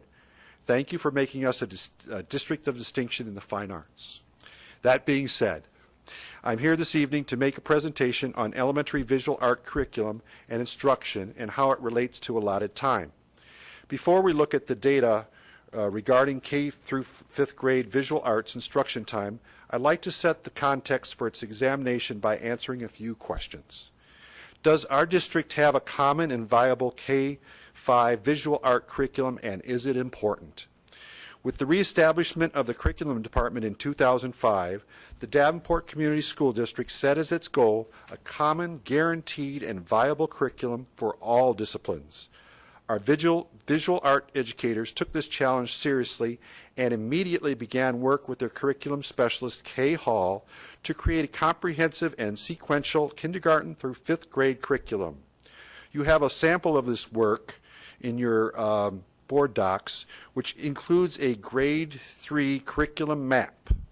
And it's grade map art and with the heading Elementary Visual Art Grade 3, 2009, revised 2014. It's 3 pages long. You also have a document, a KUD, a Know, Understand, and Do outline. It's documented KUD Grade 3, Unit 1, Community Event, and it's 1 page long. You also have a detailed unit from that curriculum map. It's Grade 3, UBD, Understanding by Design, Unit 1, Narrative Art 2014, and that's 4 pages long, and a corresponding assessment rubric, 3rd grade, Unit 1, 2014. Artists express ideas about people and their relationships, with the performance task being a community event gathering. That is 1 page long. Since 2005, the art educators in our 19 elementary districts serve approximately 7,500 students annually. We continue to refine and enhance this curriculum, the latest being a revision of selected units this past summer by some of the art teachers that even are here in this room. This curriculum guarantees that students across the district have common quality learning experiences in not only the creation of art, but also in the art elements and design principles central to art making, in big ideas based in relevant problems connected to culture and history, and in art criticism, that is, ways of analyzing and judging art through discussion and writing, using the language and vocabulary of the arts. This is key. So what does this instruction and learning look like? Let's examine a sample curriculum map for the 3rd grade. Again, I refer you to the grade map. For elementary visual art grade 3, just revised this past summer. This map is like an at-a-glance summary. You can see it includes 6 units. You also have the more detailed Unit 1. and that's that Understanding by Design Unit 1 narrative 2014. Notice that in Unit 1, the big idea is that artists express their ideas about people and their relationships. The focus of this unit is the relationship of artists and their community, which is an important role of citizenship. Student artists will explore the work of a major artist, in this case George Seurat, learn more about shape and composition through short mini lessons, little practice sessions, and then brainstorm ideas and create their own individual expression. This personal response is laid out as the performance task on page 3 of that full unit. Each child then creates an individual expression. Here in the Davenport schools, there are no pattern or cookie-cutter art projects. They're not, the teachers aren't going to hold up, the artwork that all the students are going to create. Just do it like this. Make it look like this. That's not the way we teach art.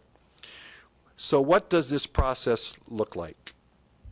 Think for a moment about everything that must take place for children to prepare and think about what they will express, to have the time to enjoy the process of creation, and then reflect on their efforts. Big and supporting ideas must be introduced and reviewed regularly, learning targets set and met, art images viewed and explored, materials distributed, techniques and processes modeled and practiced, ideas brainstormed and refined, guided practice followed by independent work, ongoing reflection, and finally assessment. What is lost if time is not adequate and there's not enough time given to each of these steps? Picture a typical art class. As one class exits, and you've been in the schools, you've seen this all happen, another one is waiting at the door to enter. Note that the art teacher with 5 minutes between classes to reset for the next class is very fortunate. Eager students must be settled and focused. The art teacher must address inevitable student needs and behavior issues before class can begin. Materials, paint brushes, paint, water trays, paper distributed, and then too soon, all this must be cleaned and returned to place. Inadequate time means that painting and engaging sculpture projects with paper mache will be lost. Explicit instruction and guided practice will suffer. Creative and authentic art making will give way to less personal art making, and that higher level problem solving is lost. There will not be time enough to talk and write about art, using the language of the arts, which we said is very important. Finally, we might ask ourselves, do 3 30-minute art classes in a 6-day period equal 2 45-minute classes in a similar time frame? Both total 90 minutes. It seems apparent to me that 2 45-minute blocks of time are essential given the nature of art and a quality curriculum, as well as by the unique nature of handling materials in this discipline. In fact, when the curriculum was developed, the lessons were constructed for 40 to 45-minute periods. Over time, in some buildings, the 40 to 45-minute period has deteriorated to 30 and 35 minutes. Bill Schneiden has invited Kay Hall, past art curriculum instruction specialist you've heard me mention, and myself to present the art framework at an upcoming elementary principals meeting. So let's go ahead and look at the data in light of this context. As you can see in the elementary art spreadsheet, August 2014, there are presently 13 schools that provide 40 to 45 minutes of art instruction in their rotation, while 6 schools provide 30 to 35 minutes of art instruction in their rotation. This includes my prepared presentation. Are there any questions or discussion? Director Sherwood. Yeah, and I agree with you 100%. I think that 30, 35 minutes is just not doable. And on a good day, if you had 5 minutes to settle a class in, you'd be lucky. Right. And then we're talking about dismissal time when people are picking up and that, so we're taking 10 minutes out of that at a minimum. So now we're talking about 20 to 25 minutes of instructional time. And if you've got, what's an average class size? 25. So 25 kids.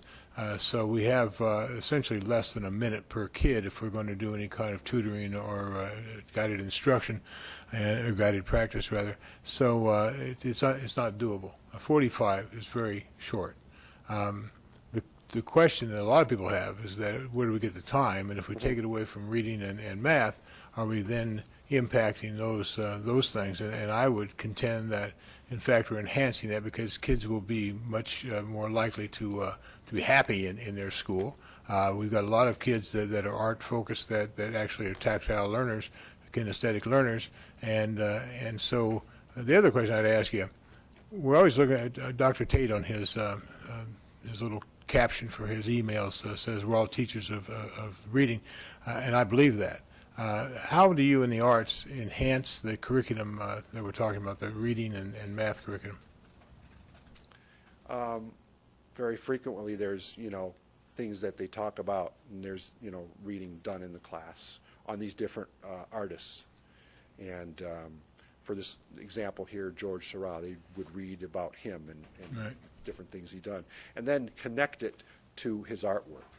And everything in art, I think, is mathematical. I mean, it's proportionality and ratio and all that stuff. So I think that's a natural, a given. So I'm real strong. I feel very strongly that we have to have that minimum of 45. I don't know that it shouldn't be longer. How do we get there? And also, of course, art has its own vocabulary.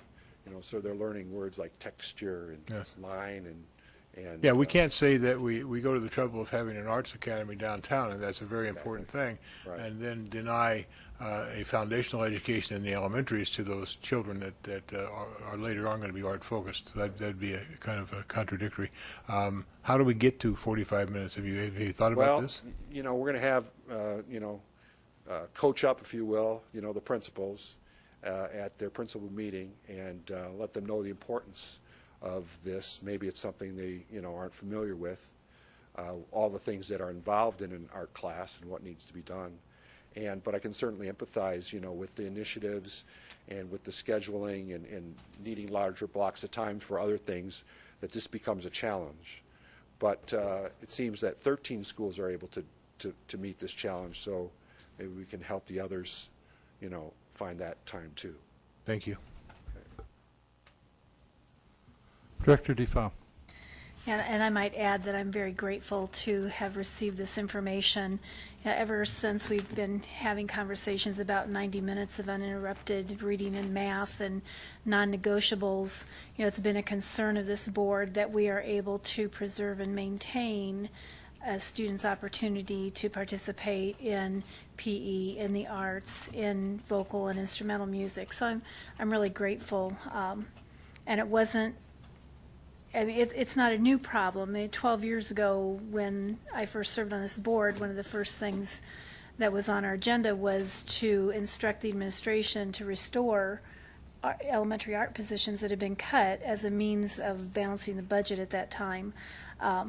We have to make sure that these enrichment courses are available to our students, and I strongly support making sure that we have the ability to provide 45 minutes in a curricular day to accomplish that.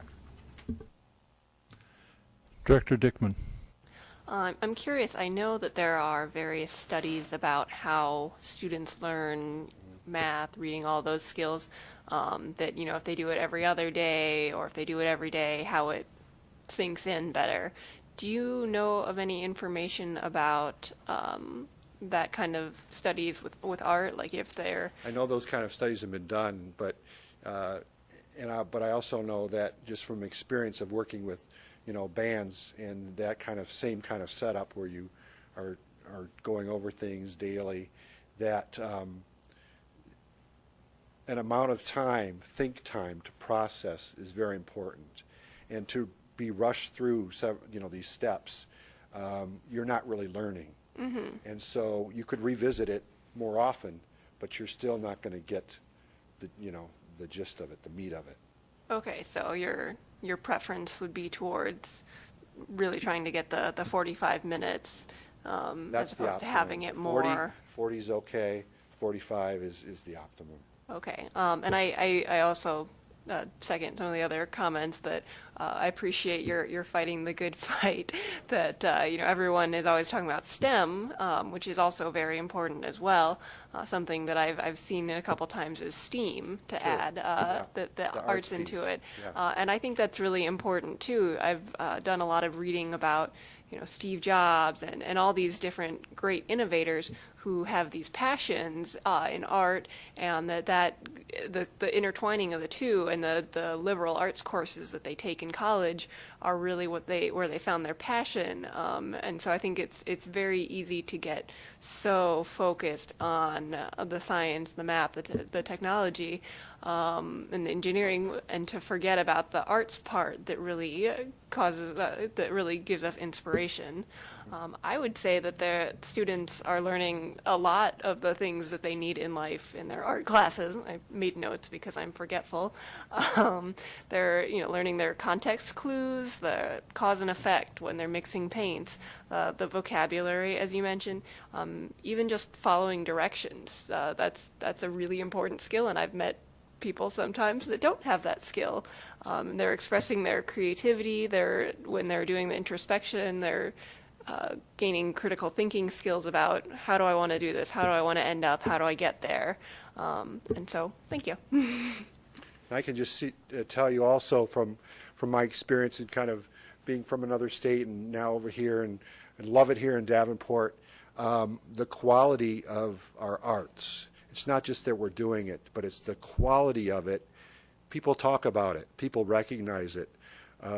The art educators at the Figge, will tell us, don't tell anybody else, but they'll tell us, our artwork, of our young artists is one of the finest that they have, exhibit at the Figge. So I'm thrilled to represent and to be part of this fine arts staff, both music and visual arts here in Davenport. And let's make sure we always keep these goals in mind. Additional discussion. Director Kluhl. Well, darn it, you must have known my 8th grade teacher, because she was the one that said, here it is, paint it. Yeah. No, that's wrong. You're doing it wrong. I could have been a contender. Yeah. But I got turned off at a very young age. And this curriculum that's set up here, I don't know how this transforms into data teams. This is the curriculum for K through 5 art right here. And this is what our teachers deliver. So, and it's being revised constantly. And the challenge comes in making sure that they're able to do all those steps within the time they have. And I think we're so lucky that we had you and Kay Hall to lead that team. Kay is an amazing resource, Yes. and I'm glad she's offered to come back and she's help still- us through yep. this. Mhm. But I'm looking at this, like the hook and hold thing in the activities. Take students outdoors to your school playground or nearby park. Have them sketch details of what they see people doing. Back in the classroom, list the things they observe people doing together in the playground or park. Compare that park to Surratt's Sunday afternoon Yep. in the park. That, again, is relationship building. It's understanding community. It is not math and science, perhaps, but it's part of what I think we all expect our children to learn in schools. And sometimes these things come about obliquely. And it's too bad. I can just see if a 3rd grade class were able to go down to Credit Island and sit amongst George Seurat's works down there that Tom Gleich did that aren't there, and I don't know where they are. I hope to come back. Yeah. But that opportunity, what does that mean to a student, and how will that change how they perceive art? Right. I'm concerned with the numbers that you've shown in the spreadsheet, with some of our schools getting only 1 out of 4 days, some once a week and every other Wednesday. And the question is, how can you possibly have what you described as a common quality across the district, where you've got some that are doing it every 3rd? It can't be done. So I would like to continue this conversation. I'd like to hear back from you about the principals meeting. I think the board is very concerned about art as part of the curriculum and the integration of the arts. Yes. So let's keep this conversation going. Right. Anybody else? Director Cromedy. Thank you, Mr. President. And thank you, Steve. Sure. I've not sat down and had a conversation with you formally, Oh, but look forward to doing that. I've heard many excellent things about your work here in this past year. And I know we have a number of art teachers in the audience. And I have worked with some of those folks, and we are truly blessed in this district to have the people that we have. And also, I'll have to say this, even though I'm going to comment about minutes in just a minute, we are very fortunate to have the time that we have. Because when you look around just this area education agency area and the state and then the country, many of our school districts don't have the time that we have in art. Now, I'm not saying it's adequate. I would love to have a lot more. But we really need to think hard about, is it just adding 15 minutes here, 15 minutes there? I also reflect back, and many of the art teachers sitting in the audience know this hasn't been that long ago when we didn't have full-time art teachers in our buildings. And many of them traveled from building to building. So the first thing I would like to say, if we do change any schedules and add any time, I hope we never go back to saying, well, you're going to go from one school to another school for 2 art classes and fill in to make up that difference. To me, that is not an adequate way to use our time in the schools for students or for teachers in this district. So I think we really need to think hard about how we're going to do that. I, too, am very concerned about when I look at these numbers and I look at the very first school, Adams, of 597 children in that school, and they have 1 art teacher. And then I go down the list and see fewer students and more time. So my question is, how does that happen? Because that time, is it just allocated to the building and then the principal decides? Because if that's the way it is, it never used to happen that way. So are the principals deciding how much art time they're going to have in the buildings?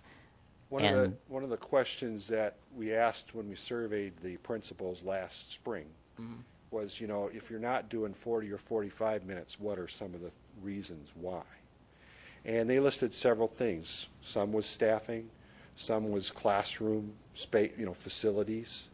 I know that some of our teachers here, and they can, they'd be able to tell you too, they do a lot of other things besides just teach art. They're doing RTI in the schools. And so that's not reflected in their teaching schedule here on the survey. So, there's a lot of different things, and, that can be part of the ongoing discussion perhaps at the principals meeting, and also, finding out maybe how we can help the principals, deal with some of these issues, and, help them, figure out, how we can manage this. And I'm glad to hear you say that, because there are a number of factors, I think, that determine this schedule. Space is one. I don't know if we still do, but I know in the past we've had art on the cart. We don't have an art room, so the teachers go into the room to teach art. Some facilities have a very nice, beautiful art room where they can handle that situation. So there's a number of factors. It's not just the number of minutes. And I think that's helpful I can empathize with definitely with the principals and trying to, get these pieces all to fit together. Well, I too want to thank you again for your work and for the work of all the art teachers in this district, because I think they do a phenomenal job, and They're one of the few teachers in an elementary school that work with every child that comes through those doors. And so they have a huge job. And the other thing I want to mention, I've always been impressed with this ever since we got on the standards and benchmarks issue, that I could go into classrooms and I could not determine what standards or benchmarks they were working on. But I could go into an art room and it was very clear. This is the standard we're working on, and these are the benchmarks we're working on at this time of year. Yep. I congratulate the art teachers for doing that, because I think many of them do an excellent job with that. And if parents or community people or board members go into those rooms, they can soon figure out, I know exactly what these kids are doing Yep. and why they're doing that. So thank you. Okay, thank you. Director Sherwood. I just want a quick follow-up on something Kim said. The Kimberly Center, the art program there has always been the heart of the program. Kids that couldn't be reached in any other way were reached by art. That's been true since we opened the place in '87. When I've been in other schools, I see similar kinds of things, kids who are disengaged, engaged there. And so one of the things we're concerned about is dropout prevention and that sort of thing. I would contend this is a very critical piece of that puzzle for dropout prevention, to reach kids who are disengaged.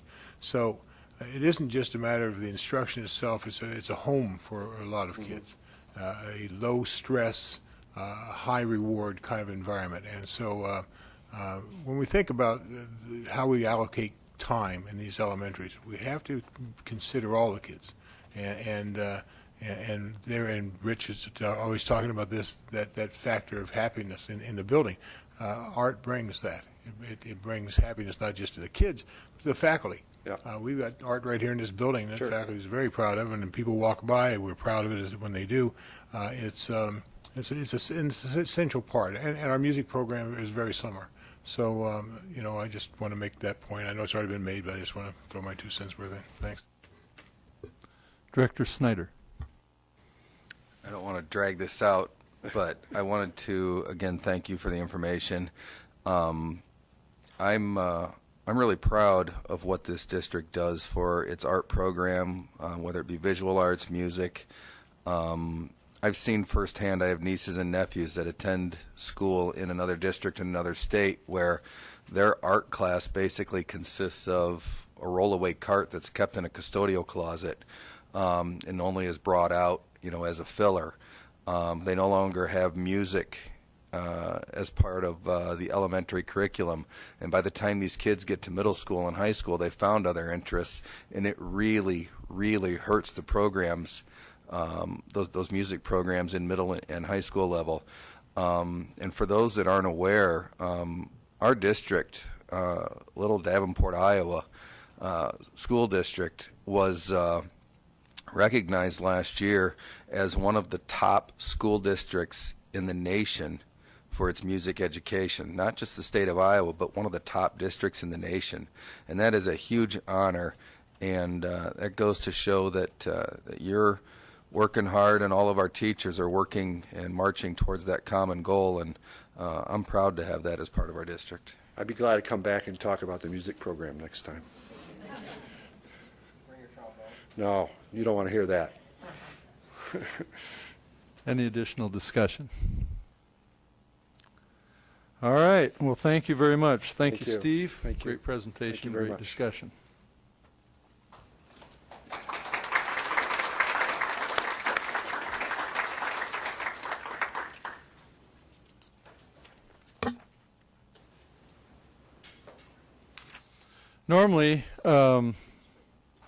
Normally we have a few-minute recess after a couple of hours.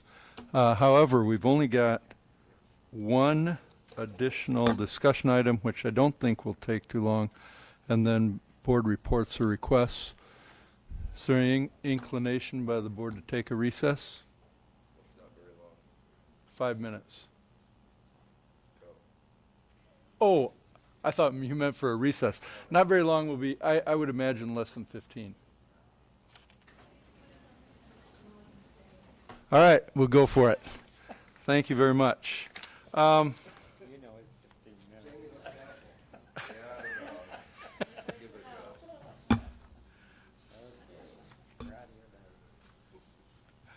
Okay, I'm going to lead this discussion. We started our superintendent evaluation on August 11th, and we ran into a little bit of a time crunch.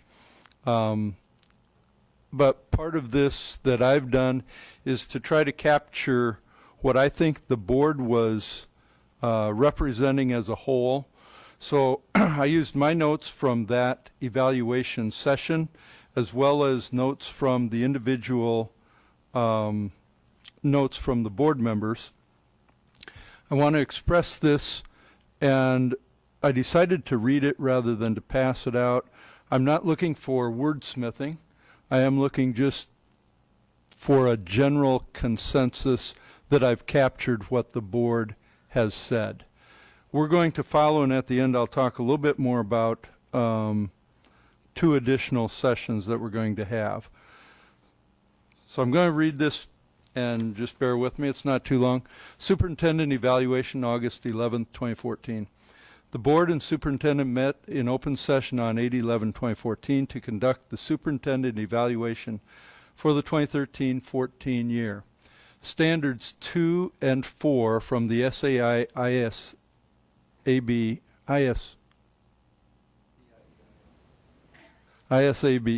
IASB evaluation guidelines were used to focus the discussion and evaluation for the past year. These guidelines are intended to facilitate the conversation between the board and superintendent. Standard 2, an educational leader promotes the success of all students by advocating, nurturing, and sustaining a school culture and instructional program conducive to student learning and staff professional development, in parentheses, culture of learning. The board generally agreed that the superintendent had met the requirements set forth in Standard 2. There were some concerns expressed regarding a diverse workforce and reducing the achievement gap, and the importance of these issues relative to positive school climate.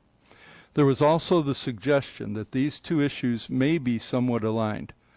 There was significant discussion of these issues to the extent that they probably must be further discussed at a later meeting establishing goals or priorities.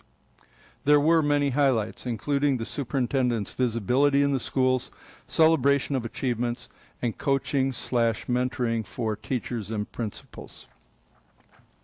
Standard 4. An educational leader promotes the success of all students by collaborating with families and community members, responding to diverse community interests and needs, and mobilizing community resources, in parentheses, family and community. The board generally agreed that the superintendent had met the requirements set forth in Standard 4. There was some concern expressed about the lack of family internet access, which would make access to the parent portal more difficult. Also, the need for additional information demonstrating results of some specific requirements of Standard 4, especially 4A and 4B. There were many highlights, including efforts in community relationships/partnerships, public forums, dropout prevention, suicide awareness prevention, and the Achievement Gap Task Force. Goals and professional development still need discussion, and I'll talk about those in a minute. Are there any concerns or thoughts about what I've written to try to capture the board's representation in the evaluation? Director DeFau. I believe there was a recommendation to convene an Achievement Gap Task Force. One does not currently exist. That's correct. Okay. There was, but it was expressed at, and it was noted by members of the board that that was something that was coming. Okay. But I appreciate, and I'll make sure that it's clear in there. Thank you. Director Sherwood. And I think a couple of us expressed the concern that that we don't seem to be separating ourselves from poorly performing personnel the way that we would expect that would occur. I think we pointed out that in other districts, in the probationary period, that there would be up to 10% of the personnel that would not be retained after the probationary period, but that in our case, it's almost 100% retention. And so there doesn't seem to be a filtering process. I appreciate that, and your highlighting that. I do recall that. I didn't have it in my notes, but I do recall it. Thank you very much. Any additional thoughts? Okay, seeing none, I'm going to go ahead and complete this and file it. We have tentatively set a meeting for 6 o'clock on September 15th. That's a Monday. It's a Monday that we do not have a regularly scheduled board meeting. We've set that to work on the goals for the superintendent, and we may discuss a little bit board goals as well. Director Crumwitty and I are going to be working on the agenda for that. We'll also be discussing at some point, and we'll get a notice out to you. I do want to work through the contract and get that completed as well, expeditiously. Any other discussion on the superintendent evaluation? We probably will get this done within the 15 minutes. All right, next is administrative reports. Superintendent Tate. I have none. Okay, thank you. I have a few board requests. Are there any board reports? I've give a few more. Okay. Director Crumwitty. Thank you, Mr. President. Thank you, Mr. President. I have a couple of things. First of all, to make the board aware that the Legislative Resolutions Committee for the Iowa School Board Association will be meeting this week. And so I'll be in Des Moines Thursday and Friday. Thursday, we'll be spending time working on the resolutions. And on Friday, we will be interviewing the gubernatorial candidates. And so after that is finished, I'll be bringing back information to you. And at a later time, I think it's our reorganization meeting when we'll need to select a delegate to that assembly. Can I ask a question? Director Sherwood. Yeah, do you, ISAB, they don't endorse, do they?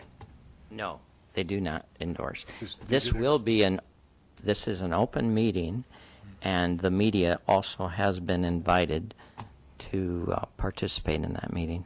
Good. Also, on a sad note, our condolences and sympathy to the family of Dr. John Sinning.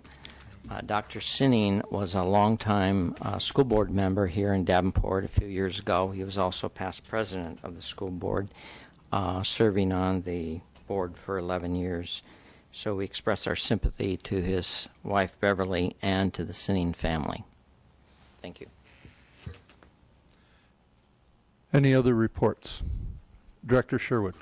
Two things. First of all, I wanted to reiterate what Art talked about, the graduation destination. That was really impressive. It's grown over the years, 2 years, 3 years, and we have some very good community partners, I think, that are really solid and will end up helping kids.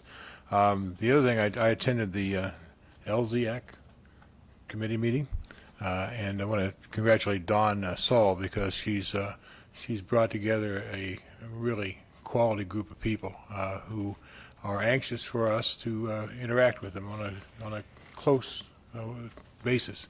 So they have invited us to have a board member or two at every meeting, and Don's suggestion is that would rotate around, and so I think that my suggestion would be that we set up some kind of a schedule where we all rotate through during the year to visit with them and then report back to the board. This was their first meeting, so there wasn't a lot of product other than getting to know each other, but clearly some very talented folks, so I think you'd all enjoy interacting with them. Then I have, well, you can read those and all, but I have several requests. I haven't put one in for quite a while, so I'm catching up. But one thing I'm interested in is I'd like to see a report on the turnover rate in the various schools. I'd like to know exactly which schools we're seeing people leave and to get a sense of what that looks like. I'd also like a report on the what the district's efforts are to improve the safety in the parking lots of our schools. Mexico has a thing called a tope, which is a really extreme speed bump, and they're very effective at protecting people and slowing down traffic accidents. So I'd like to see what we're doing in that regard. I'd like to have a report on what we're going to do to improve our relationship with the Davenport Library. I know we've got a very good one at one level, but apparently not at another level. So I'd like to see how we might resolve that. I just need to say that was an untrue report tonight.